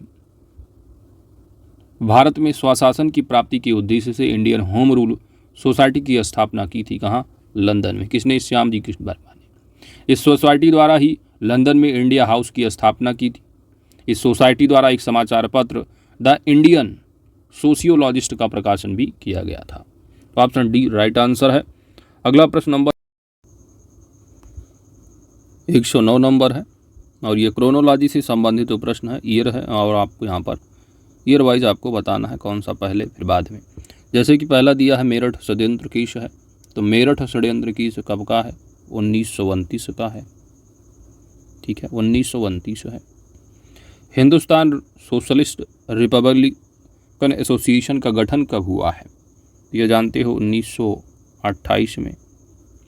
कांग्रेस सोशलिस्ट पार्टी का गठन कब हुआ दोस्त? 1934 में। वहीं पर कानपुर षड्यंत्र केस है, यह 1924 का है। तो यहाँ पर सबसे पहले कौन आएगा? 1924 है, यानी आपका 4 नंबर पहले आएगा। फिर इसके बाद है आपका कौन सा? 24 के बाद आता है 28, तो 2 हो जाएगा, ठीक है। फिर इसके बाद हो जाएगा आपका 29 का, यानी 1 हो जाएगा। फिर इसके बाद 34 है, यानी 3 हो जाएगा। तो राइट आंसर ऑप्शन सी सही जवाब बन जाएगा। अगला प्रश्न है कि बंगाल के राष्ट्रवादी मुसलमानों ने कब अहरार आंदोलन शुरू किया? अहरार आंदोलन। तो बंगाल के राष्ट्रवादी मुसलमानों ने वर्ष 1906 ईस्वी में अहरार आंदोलन शुरू किया। ऑप्शन ए यहाँ पर सही जवाब है। इस आंदोलन के नेताओं में जो मौलाना मोहम्मद अली थे, हकीम अजमल खां रहे हैं, हसन इमाम, नजरुल हक, मौलाना जफर अली खां आदि सम्मिलित थे। इन नेताओं ने बड़े जोरदार ढंग से यह प्रस्तावित किया कि मुसलमानों को अब ब्रिटिश सरकार की बिल्कुल ही चाटुकारी नहीं करनी चाहिए और उन्हें राष्ट्रीय आंदोलन में भाग लेना चाहिए। अगला प्रश्न है एका आंदोलन। एका आंदोलन के संदर्भ में निम्नलिखित में से कौन सा कथन सही है? पहला कथन दिया है कि 1921-22 ईस्वी में बंगाल के किसानों ने एका आंदोलन चलाया था। बंगाल के किसानों ने एका आंदोलन, तो 1921-22 में बंगाल के किसान नहीं, जबकि अवध के किसानों ने एका आंदोलन चलाया। यह आंदोलन हरदोई, बहराइच, सुल्तानपुर, बाराबंकी और सीतापुर क्षेत्र में केंद्रित था। तो पहला कथन हो गया गलत, यहाँ पर बंगाल दिया, अवध होता तब सही होता। एका आंदोलन के प्रमुख नेता मदारी पासी और सहरेब थे, तो यह कथन बिल्कुल सत्य है। तो वस्तुतः यह आंदोलन पासी एवं यादवों द्वारा चलाया गया था। इस आंदोलन के नेताओं ने घोषणा की कि किसान उन खेतों को ना छोड़ें जो गैर कानूनी रूप से उनसे छीने गए हों, वे केवल सुनिश्चित लगान दें तथा उसकी रसीद मांगें। तो यहाँ पर केवल और केवल 2 सही जवाब बनेगा, ऑप्शन बी। अगला प्रश्न 112 नंबर है। डिफेंस ऑफ इंडिया एक्ट 1915 के संबंध में कथनों पर आपको विचार करना है, सही कथन की पहचान करनी है।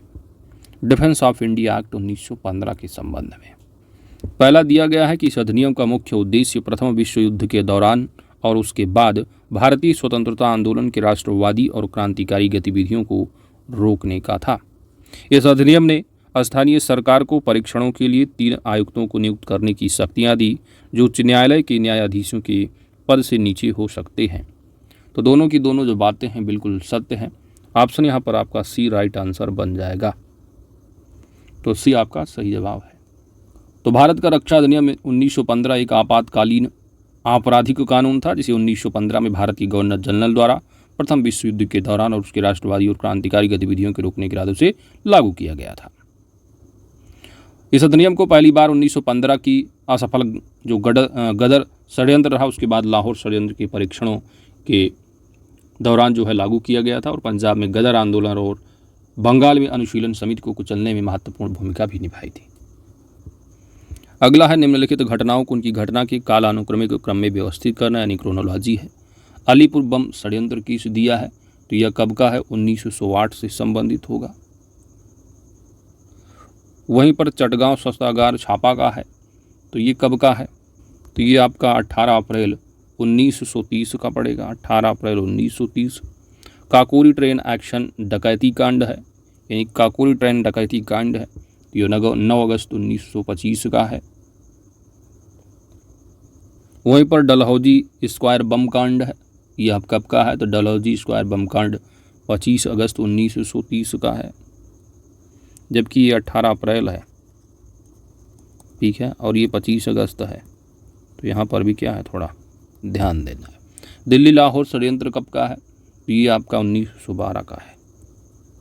तो सबसे पहले ईयर यहाँ पर आ रहा 1908, यानी नंबर 1 पहले होगा, तो नंबर 1 पहले इसमें है।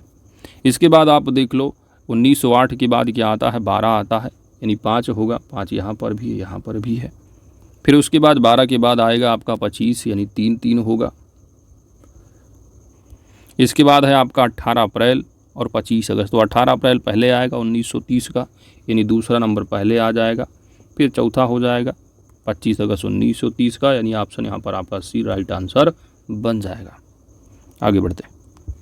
अगला है कि नीचे दिए गए कोड का उपयोग करके निम्नलिखित घटनाओं को उनकी कालानुक्रम में व्यवस्थित करें। क्रोनोलॉजी, तो खेड़ा सत्याग्रह कब का है, तो खेड़ा सत्याग्रह 1918 का है। खेड़ा सत्याग्रह ये गांधी जी का पहला असहयोग आंदोलन था, जिसमें किसानों की संघर्ष के कारण भारी जो है भू राजस्व की मांग जो है वापस ले ली गई थी। चंपारण सत्याग्रह और अहमदा मिल हड़ताल के बाद यह तीसरा सत्याग्रह आंदोलन रहा है। रोलट जो सत्याग्रह है यह 1919 का होगा। तो यह रोलट एक्ट जो 1919 आया था उसके खिलाफ एक हड़ताल रही है, रोलट सत्याग्रह। अहमदाबाद मिल मजदूरों की हड़ताल रही है, तो जिसमें गांधी जी ने श्रमिकों और मिल मालिकों के बीच विवाद में हस्तक्षेप किया और ये आमरण अनशन रहा है, तो ये आपका 1918 का है। वहीं पर चंपारण सत्याग्रह है, तो 1917 का है ये। तो 1918 आपका खेड़ा दिख रहा है, अहमदाबाद मिल दिख रहा है, इसमें दोनों में पहले कौन सा हो, तो अहमदाबाद ये तो हड़ताल हो गया आपका आंदोलन। सत्याग्रह जो पहला रहा गांधी जी का वो चंपारण था, फिर अहमदाबाद मिल हड़ताल रहा, उसके बाद खेड़ा का था। तो चंपारण पहले आएगा, फिर दूसरा जो रहा वो अहमदाबाद रहा है, मिल मजदूरों की हड़ताल तीसरा भी नवा खेड़ा रहा है। तो यहाँ पर 4 हो जाएगा पहले, फिर आपका 3 है, फिर 1 होगा, उसके बाद रोलट सत्याग्रह 1919 का 2 होगा। ऑप्शन बी राइट आंसर बन जाएगा। 115 नंबर है। स्वतंत्रता आंदोलन के इतिहास में भारतीय राष्ट्रीय कांग्रेस का 1929 का अधिवेशन इसलिए महत्वपूर्ण है क्योंकि इस अधिवेशन में इन 4 विकल्पों में बताइए क्या हुआ था इस अधिवेशन में। तो भारतीय राष्ट्रीय कांग्रेस 1929 का अधिवेशन इसलिए महत्वपूर्ण है क्योंकि इस आंदोलन में जो है स्वतंत्रता के आंदोलन के इतिहास में रहा है तो कांग्रेस के लक्ष्य के तौर पर पूर्ण स्वराज प्राप्ति को स्वीकृत किया गया था। ऑप्शन यहाँ पर बी आपका राइट आंसर बन जाएगा। तो 1929 ईस्वी में भारतीय राष्ट्रीय कांग्रेस का लाहौर अधिवेशन भारतीय स्वतंत्रता के इतिहास में महत्वपूर्ण है, क्योंकि इंडियन नेशनल कांग्रेस के सदस्यों ने प्रस्ताव पारित किया कि जिसमें पूर्ण स्वराज को अपना मुख्य लक्ष्य घोषित करते हैं। आगे बढ़ते हैं। अगला है आपका इलबर्ट बिल से संबंधित है। तो इलबर्ट विधेयक विवाद ने किस मुद्दे को बढ़ा दिया था?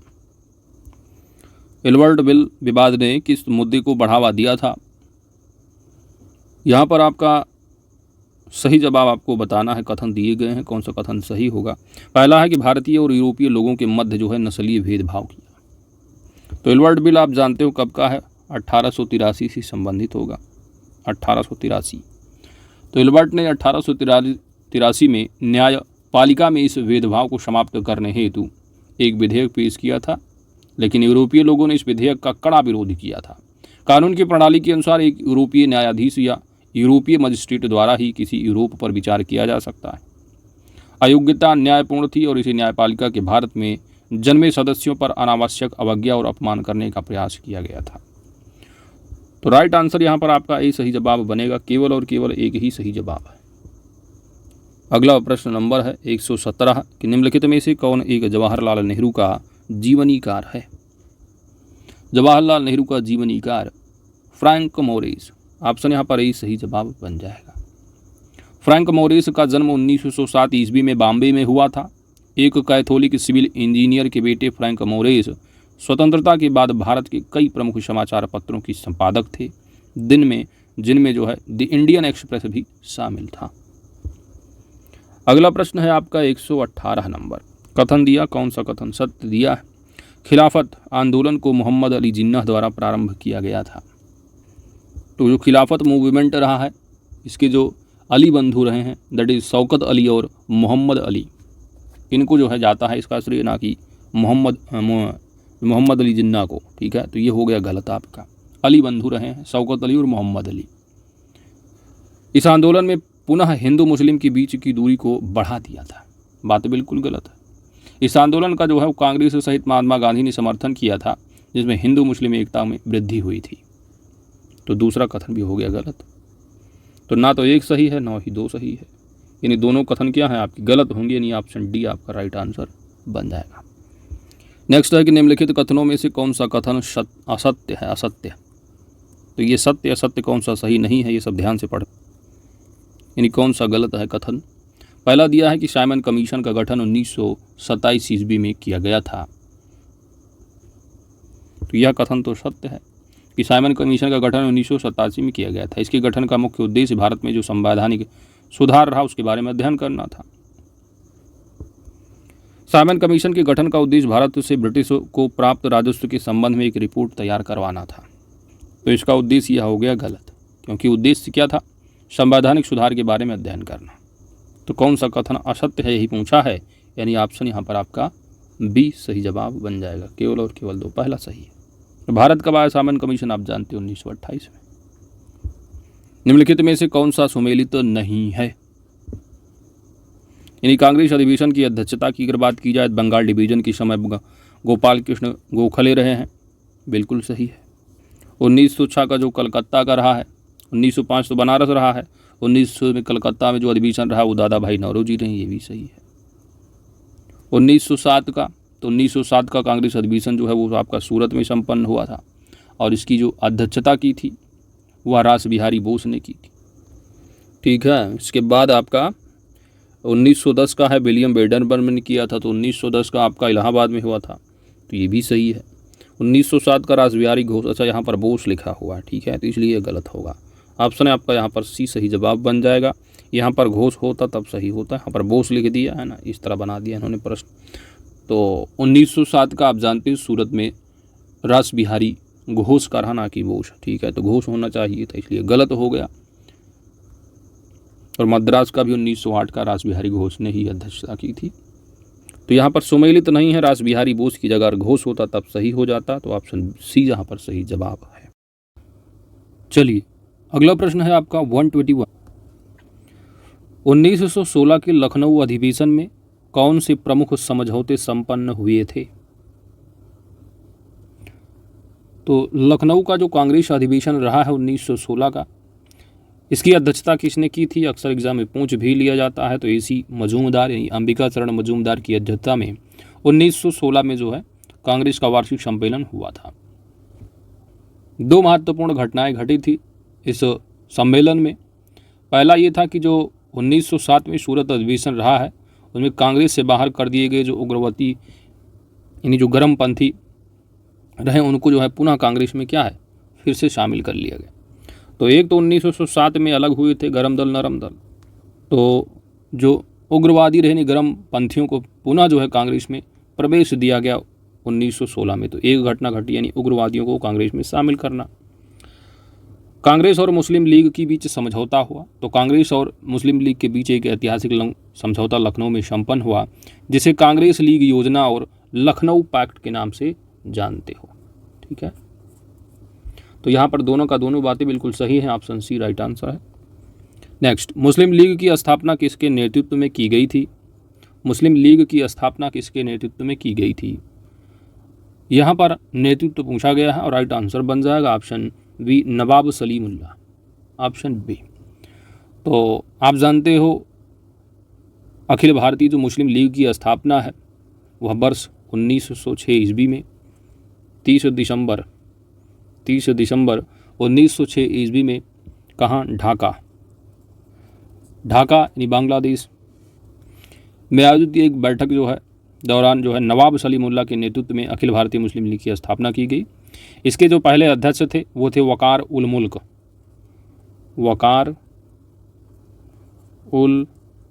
मुल्क मुश्ताक, इसके पहले अध्यक्ष थे मुस्लिम लीग। इस मुस्लिम लीग की स्थापना का जो उद्देश्य था वो था ब्रिटिश सरकार के प्रति मुसलमानों में निष्ठा बढ़ाना, मुसलमानों के राजनीतिक अधिकारों की रक्षा करना तथा भारतीय राष्ट्रीय कांग्रेस की प्रति मुसलमानों में घृणा फैलाना था। सन 1908 ईस्वी में अखिल भारतीय मुस्लिम लीग की एक लंदन शाखा की स्थापना अमीर अली की अध्यक्षता में की गई थी। तो भारतीय मुस्लिम लीग की एक शाखा जो कि लंदन में स्थापित थी 1908 में अमीर अली की अध्यक्षता में, और मुस्लिम लीग की स्थापना जो ढाका 1906 रही है ये नवाब सलीमुल्लाह के नेतृत्व में। अगला प्रश्न नंबर 123 है। निम्नलिखित कथनों पर आपको विचार करना है और बताना है कौन सा कथन जो है असत्य है, गलत है। पहला दिया गया है कि लंदन में इंडियन होम रूल सोसाइटी की स्थापना 1905 ईस्वी में श्यामजी कृष्ण वर्मा ने की थी। तो पहला कथन तो यहाँ पर सत्य है कि लंदन में इंडियन होम रूल सोसाइटी की स्थापना 1905 में श्याम कृष्ण वर्मा ने की थी। दूसरा जो कथन है कि तो गदर पार्टी के द्वारा लंदन में ही इंडिया हाउस की भी स्थापना की गई। तो दूसरा ऑप्शन जो है वो गलत हो जाता है क्योंकि गदर पार्टी के द्वारा नहीं, जब इंडियन जो होम रूल सोसाइटी रहे इसी के द्वारा ही लंदन में इंडिया हाउस की भी स्थापना की गई थी। तो ये होना चाहिए था, यहाँ पर गदर पार्टी दे दिए जो कि गलत हो गया कथन। तो कौन सा कथन यहाँ पर असत्य है यानी गलत है? तो ऑप्शन यहाँ पर बी यानी कि आपका राइट आंसर हो जाएगा। कथन 2 असत्य है। अगला प्रश्न है कि गदर पार्टी की जो स्थापना है किसके द्वारा की गई थी? गदर पार्टी की स्थापना किसके द्वारा की गई थी? राइट आंसर बन जाएगा ऑप्शन बी, सोहन सिंह भाकना। तो आप जानते हैं, पढ़ते हैं कि सन 1913 ईस्वी में सोहन सिंह भाकना के द्वारा Hindustan association of Pacific Coast नामक संस्था की स्थापना की गई थी, जिसके द्वारा गदर नामक एक अखबार जो कि अंग्रेजी, उर्दू, मराठी और पंजाबी में निकाला गया, जिसके फलस्वरूप इस संस्था का नाम भी क्या है? गदर पार्टी पड़ गया। तो मुख्यतः जो नाम रहा है Hindustan association of Pacific Coast रहा है। तो अखबार जो है निकाला जाता था गदर, उसी के नाम से जो है ये बेसिकली इसका नाम पड़ गया गदर पार्टी। और गदर जो आंदोलन वो सैन फ्रांसिस्को में युगांतर आश्रम की स्थापना कर अपनी गतिविधियों को संचालन किया, और लाला जो हरदयाल थे इस संस्था के पथ प्रदर्शक थे। और स्थापना किसके द्वारा की गई? तो Sohan Singh Bhakna. Right answer option B हो जाएगा। निम्नलिखित में से कौन क्रांतिकारी पेरिस से सैन्य प्रशिक्षण प्राप्त कर भारत आया था? निम्नलिखित में से कौन क्रांतिकारी पेरिस से सैन्य प्रशिक्षण प्राप्त कर भारत आया था? राइट आंसर बन जाएगा हेमचंद्र कानूनगो। ऑप्शन सी सही जवाब है। हेमचंद्र कानूनगो पेरिस में एक रूसी व्यक्ति से सैन्य प्रशिक्षण प्राप्त कर सन 1908 ईस्वी में भारत आए और कलकत्ता के जो मणिकतल्ला रहा वहाँ पर जो है इन्होंने बम बनाने का कारखाना भी खोला। कलकत्ता में कहा? मणिकतल्ला।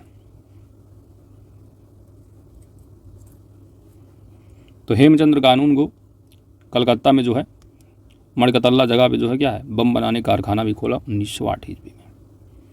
अगला प्रश्न 126 है, निम्नलिखित कथनों पर घटनाओं का जो है वो सही कालक्रम यानी क्रोनोलॉजी है। दांडी मार्च कब का है? तो यह 1930 है, यानी 5 मार्च 1930। तृतीय गोलमेज सम्मेलन कब का है? तो तृतीय जो गोलमेज सम्मेलन रहा वो कब हुआ था? तो 17 से 24 सितंबर 1932। मैकडोनाल्ड अवार्ड, तो मैकडोनाल्ड अवार्ड जो है 16 अगस्त 1932 है। जबकि तृतीय गोलमेज सम्मेलन कब का रहा है? तो ये आपका 17 से 24 दिसंबर में रहा लगभग, ठीक है, दिसंबर के आसपास 1932 ये भी, लेकिन ये अगस्त 1932 है मैकडोनाल्ड अवार्ड। इसके बाद है आपका पूना पैक्ट। तो पूना पैक्ट जो है 25 सितंबर 1932 का है। तो 1932 आ रहा, लेकिन अब इसको में आपको मंथली देखना है। तो 1930 तो पहले आ गया आपका, ठीक है, यानी दांडी मार्च नंबर 1 पे आया है, तो नंबर 1 आप ले लोगे, चाहे ए चूज करो, बी या आप डी। अब आप देखो तृतीय गोलमेज सम्मेलन 32 का ये भी है, दिसंबर का है, ये अगस्त का आपका मैकडोनाल्ड अवार्ड है, और पूना पैक्ट है सितंबर का। तो यहाँ पर पहले कौन पड़ रहा है आपका? अगस्त, यानी तीसरा नंबर आ जाएगा आपका। तो डी में भी है तीसरा दूसरे पर, और ए में भी है। अब आपको क्या करना है? अब आपका हो गया अगस्त का, सितंबर वाला हो जाएगा आपका पूना पैक्ट का, यानी 4 आपका पहले आ जाएगा। तो यही answer option A right answer हो जाएगा। बढ़ते हैं आगे दोस्त।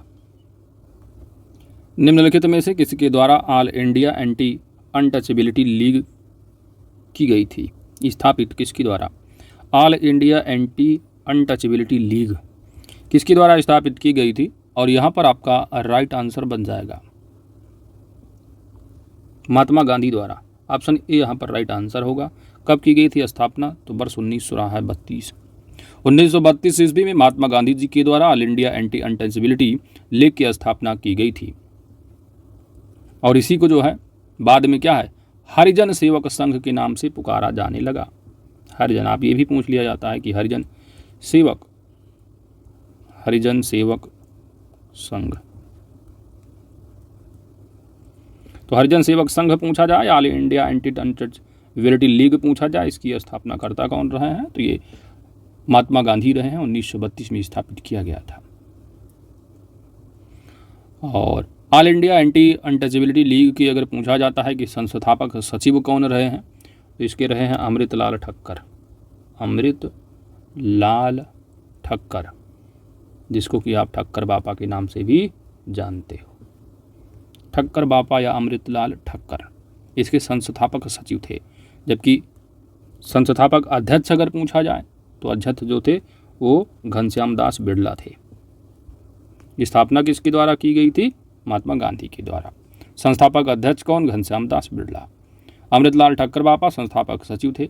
और all India anti untouchability league को बाद में किस नाम से जाना जाने लगा? हरिजन सेवक संघ। 128 1937 चुनाव में निम्नलिखित में से किस प्रांत में कांग्रेस की सरकार नहीं बनी थी? तो आप जानते हो 1937 ईस्वी में जो है 11 प्रांतों में चुनाव हुए थे। 11 प्रांतों में चुनाव हुए, जिसमें कांग्रेस ने जो है वो 8 प्रांतों में अपनी सरकार बनाई थी। उनमें 8 में से 6 प्रांत तो ऐसे रहे जो कि संयुक्त प्रांत मद्रास, बम्बई, मध्य प्रांत, उड़ीसा, बिहार में अपनी सरकार, और 2 ऐसे प्रांत रहे जहां असम और पश्चिमोत्तर प्रांत में सहयोगी की भूमिका में इन्होंने सरकार बनाई थी। तो संयुक्त प्रांत हो जाएगा शामिल, मद्रास भी हो जाए। पंजाब और बंगाल में कोई सरकार इन्होंने नहीं बनाई थी, तो यहाँ पर आपका 3 और 4 हट जाएगा। तो नहीं बनी थी कहाँ पर? 3 और 4, यानी राइट आंसर आपका डी हो जाएगा। ऑप्शन डी सही जवाब है। 1939 में सुभाष चंद्र बोस द्वारा कांग्रेस के अध्यक्ष के पद से इस्तीफा देने के बाद किसे भारतीय राष्ट्रीय कांग्रेस का अध्यक्ष चुना गया था? कई बार एग्जाम में पूछा गया है वैसे प्रश्न। तो 1939 ईस्वी में सुभाष चंद्र बोस के कांग्रेस अध्यक्ष के पद इस्तीफा देने के बाद डॉक्टर राजेंद्र प्रसाद को भारतीय राष्ट्रीय कांग्रेस का अध्यक्ष चुना गया था। तो आपका राइट आंसर हो जाएगा सी।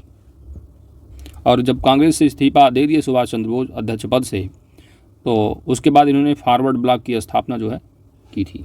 फॉरवर्ड ब्लॉक एक तरह का क्या है आपका? राजनीतिक संस्था। तो फॉरवर्ड ब्लॉक की स्थापना किसके द्वारा? सुभाष चंद्र बोस के द्वारा की गई थी। अगला प्रश्न है 130, निम्नलिखित में से कब मुस्लिम लीग द्वारा द्विराष्ट्र का सिद्धांत प्रस्ताव पारित किया गया? द्विराष्ट्र का सिद्धांत प्रस्ताव मुस्लिम लीग के द्वारा किस वर्ष में? राइट आंसर बन जाएगा 1940 ईस्वी में, ऑप्शन सी। तो 1940 ईस्वी में लाहौर के अधिवेशन में मोहम्मद अली जिन्ना ने के नेतृत्व में द्विराष्ट्र के सिद्धांत का प्रस्ताव पारित किया गया। इस प्रस्ताव में पाकिस्तान शब्द का कहीं भी प्रयोग नहीं किया गया था। इस प्रस्ताव को जो तैयार किया गया था किसके द्वारा? तो इस प्रस्ताव का प्रारूप जो है वो सिकंदर हयात खान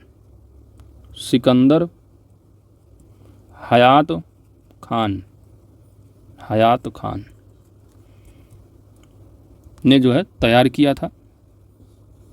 और इस प्रस्ताव को तैयार किया सिकंदर हयात खान ने। प्रस्तुत किसने किया था? तो फजलुल हक ने इसको प्रस्तुत किया था। बढ़ते हैं आगे। अगला प्रश्न है कि लिनलिथिगो प्रस्ताव या अगस्त प्रस्ताव के बारे में निम्नलिखित कथनों पर आपको विचार करना है। पहला कथन दिया गया इस प्रस्ताव के बारे में कि इस प्रस्ताव को स्वीकार किए जाने पर तुरंत भारत को डोमिनियन स्टेट का दर्जा दिया जाएगा, ऐसा कहा गया। तो भारत को डोमिनियन स्टेट दर्जा दिए जाने की जो बात है वह भविष्य में की गई थी, अनिश्चित थी, निश्चित नहीं, अनिश्चित भविष्य में की गई थी। तो तुरंत की बातें नहीं की गई थी, गलत हो गया।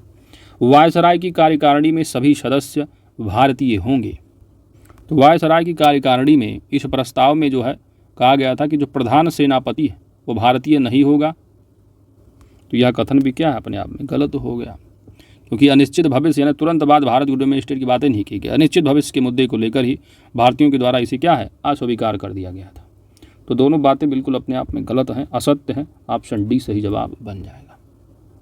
अगला प्रश्न है कि निम्नलिखित में से किसके द्वारा क्रिप्स मिशन के प्रस्ताव को दिवालिया होने वाला बैंक क्रिप्स मिशन के प्रस्तावों को दिवालिया होने वाला बैंक कहा?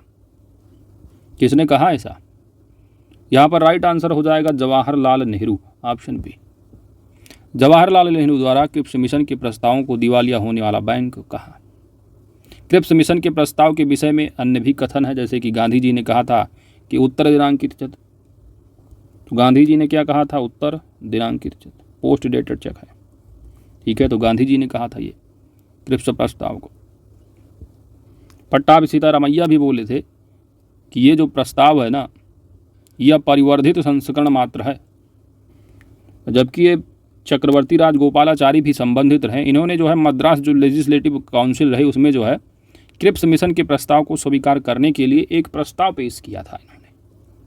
फिर जो है बाद में विरोध होने पर कांग्रेस कार्यकारिणी से इन्होंने इस्तीफा दे दिया था। तो यहाँ तक क्रिप्स मिशन के प्रस्ताव को दिवालिया होने वाला बैंक किसने कहा था? तो Jawaharlal Nehru. Post dated cheque किसने कहा? महात्मा गांधी ने। और पट्टाभी सीतारामैया बोले ये जो है प्रस्ताव ना, ये प्रस्ताव का परिवर्धित संस्करण मात्र है अगस्त प्रस्ताव का, क्रिप्स मिशन जो है। चलिए आगे बढ़ते हैं। निम्नलिखित में से कौन क्रिप्स मिशन से वार्तालाप के दौरान कांग्रेस के मुख्य प्रवक्ता थे? क्रिप्स मिशन से वार्तालाप के दौरान कांग्रेस के मुख्य प्रवक्ता कौन थे? और यहाँ पर आपका राइट आंसर बन जाएगा मौलाना अबुल कलाम आज़ाद, ऑप्शन ए। जवाहरलाल नेहरू भी रहे हैं, लेकिन जो है इन्होंने जो है उनके सहयोगी के रूप में भूमिका में थे जवाहरलाल नेहरू, और मुख्य जो प्रवक्ता थे वो मौलाना अबुल कलाम आज़ाद थे। अगला प्रश्न है कि निम्नलिखित में से किसके द्वारा 1942 ईस्वी में भारत छोड़ो प्रस्ताव प्रस्तुत किया गया था?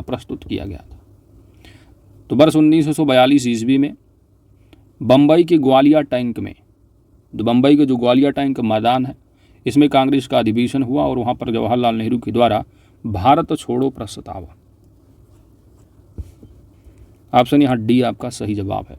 भारत छोड़ो प्रस्ताव जवाहरलाल नेहरू द्वारा प्रस्ताव प्रस्तुत किया गया। इस प्रस्ताव का जो समर्थन करने वाले थे इसमें वो थे सरदार वल्लभ भाई पटेल। अगला प्रश्न है कि भारत छोड़ो आंदोलन के दौरान गठित समानांतर सरकार के विषय में निम्नलिखित में से कौन सा सही सम्मिलित नहीं है?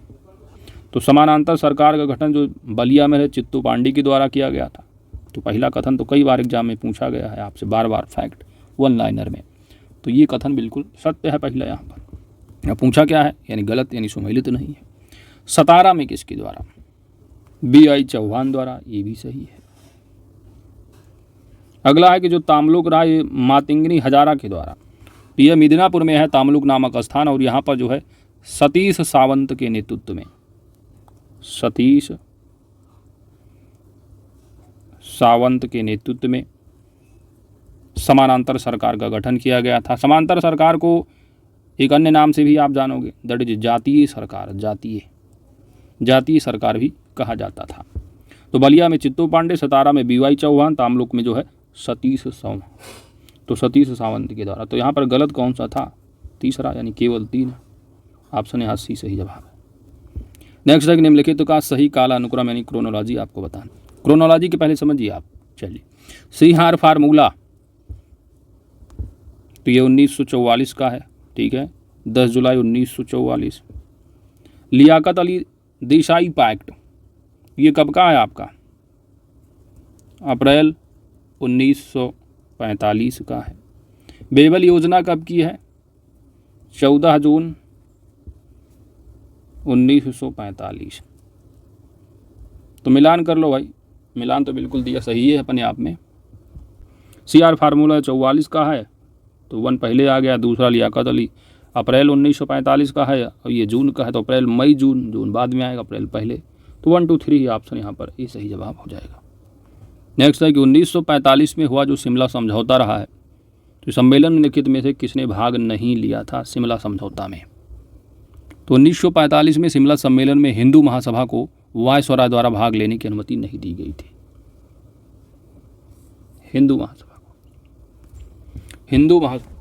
ठीक है। तो शिमला जो सम्मेलन रहा, इसमें हिंदू महासभा को वायसराय द्वारा, किसके द्वारा? वायसराय के द्वारा भाग लेने की अनुमति नहीं दी गई थी, इसलिए हिंदू महासभा इस सम्मेलन में भाग नहीं ले सकी थी।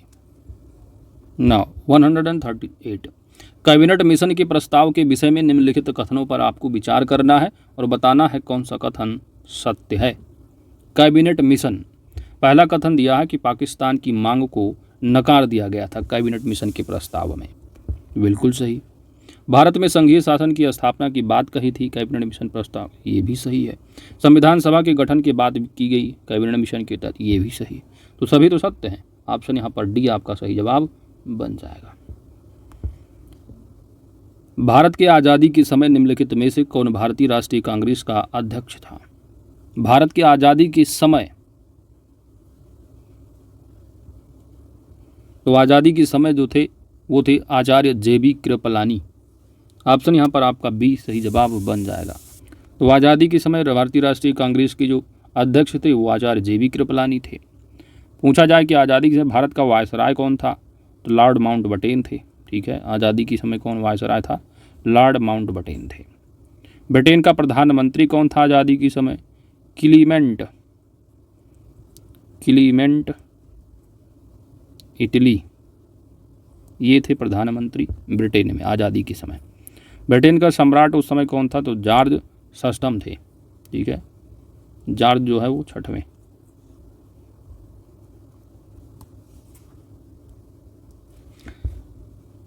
बढ़ते हैं, अंतिम प्रश्न है और इसी के साथ पूरा का पूरा 140 प्रश्न कंप्लीट हो जाएगा। निम्नलिखित में से कौन सा रेजिमेंट आज़ाद हिंद फौज के अंतर्गत गठित नहीं किया गया था? आज़ाद हिंद फौज के अंतर्गत कौन सा रेजिमेंट का गठन नहीं हुआ था? और यहाँ पर आपका राइट आंसर बन जाएगा पटेल रेजिमेंट। तो जो आज़ाद हिंद फौज जो कि सुभाष चंद्र बोस के द्वारा गठन किया गया था, इसमें जो है 3 रेजिमेंट का गठन किया गया। 3 रेजिमेंट में कौन थे? गांधी रेजिमेंट था, नेहरू रेजिमेंट था, आज़ाद रेजिमेंट था, लेकिन पटेल रेजिमेंट नहीं था। तो ऑप्शन C आपका सही जवाब बन जाएगा।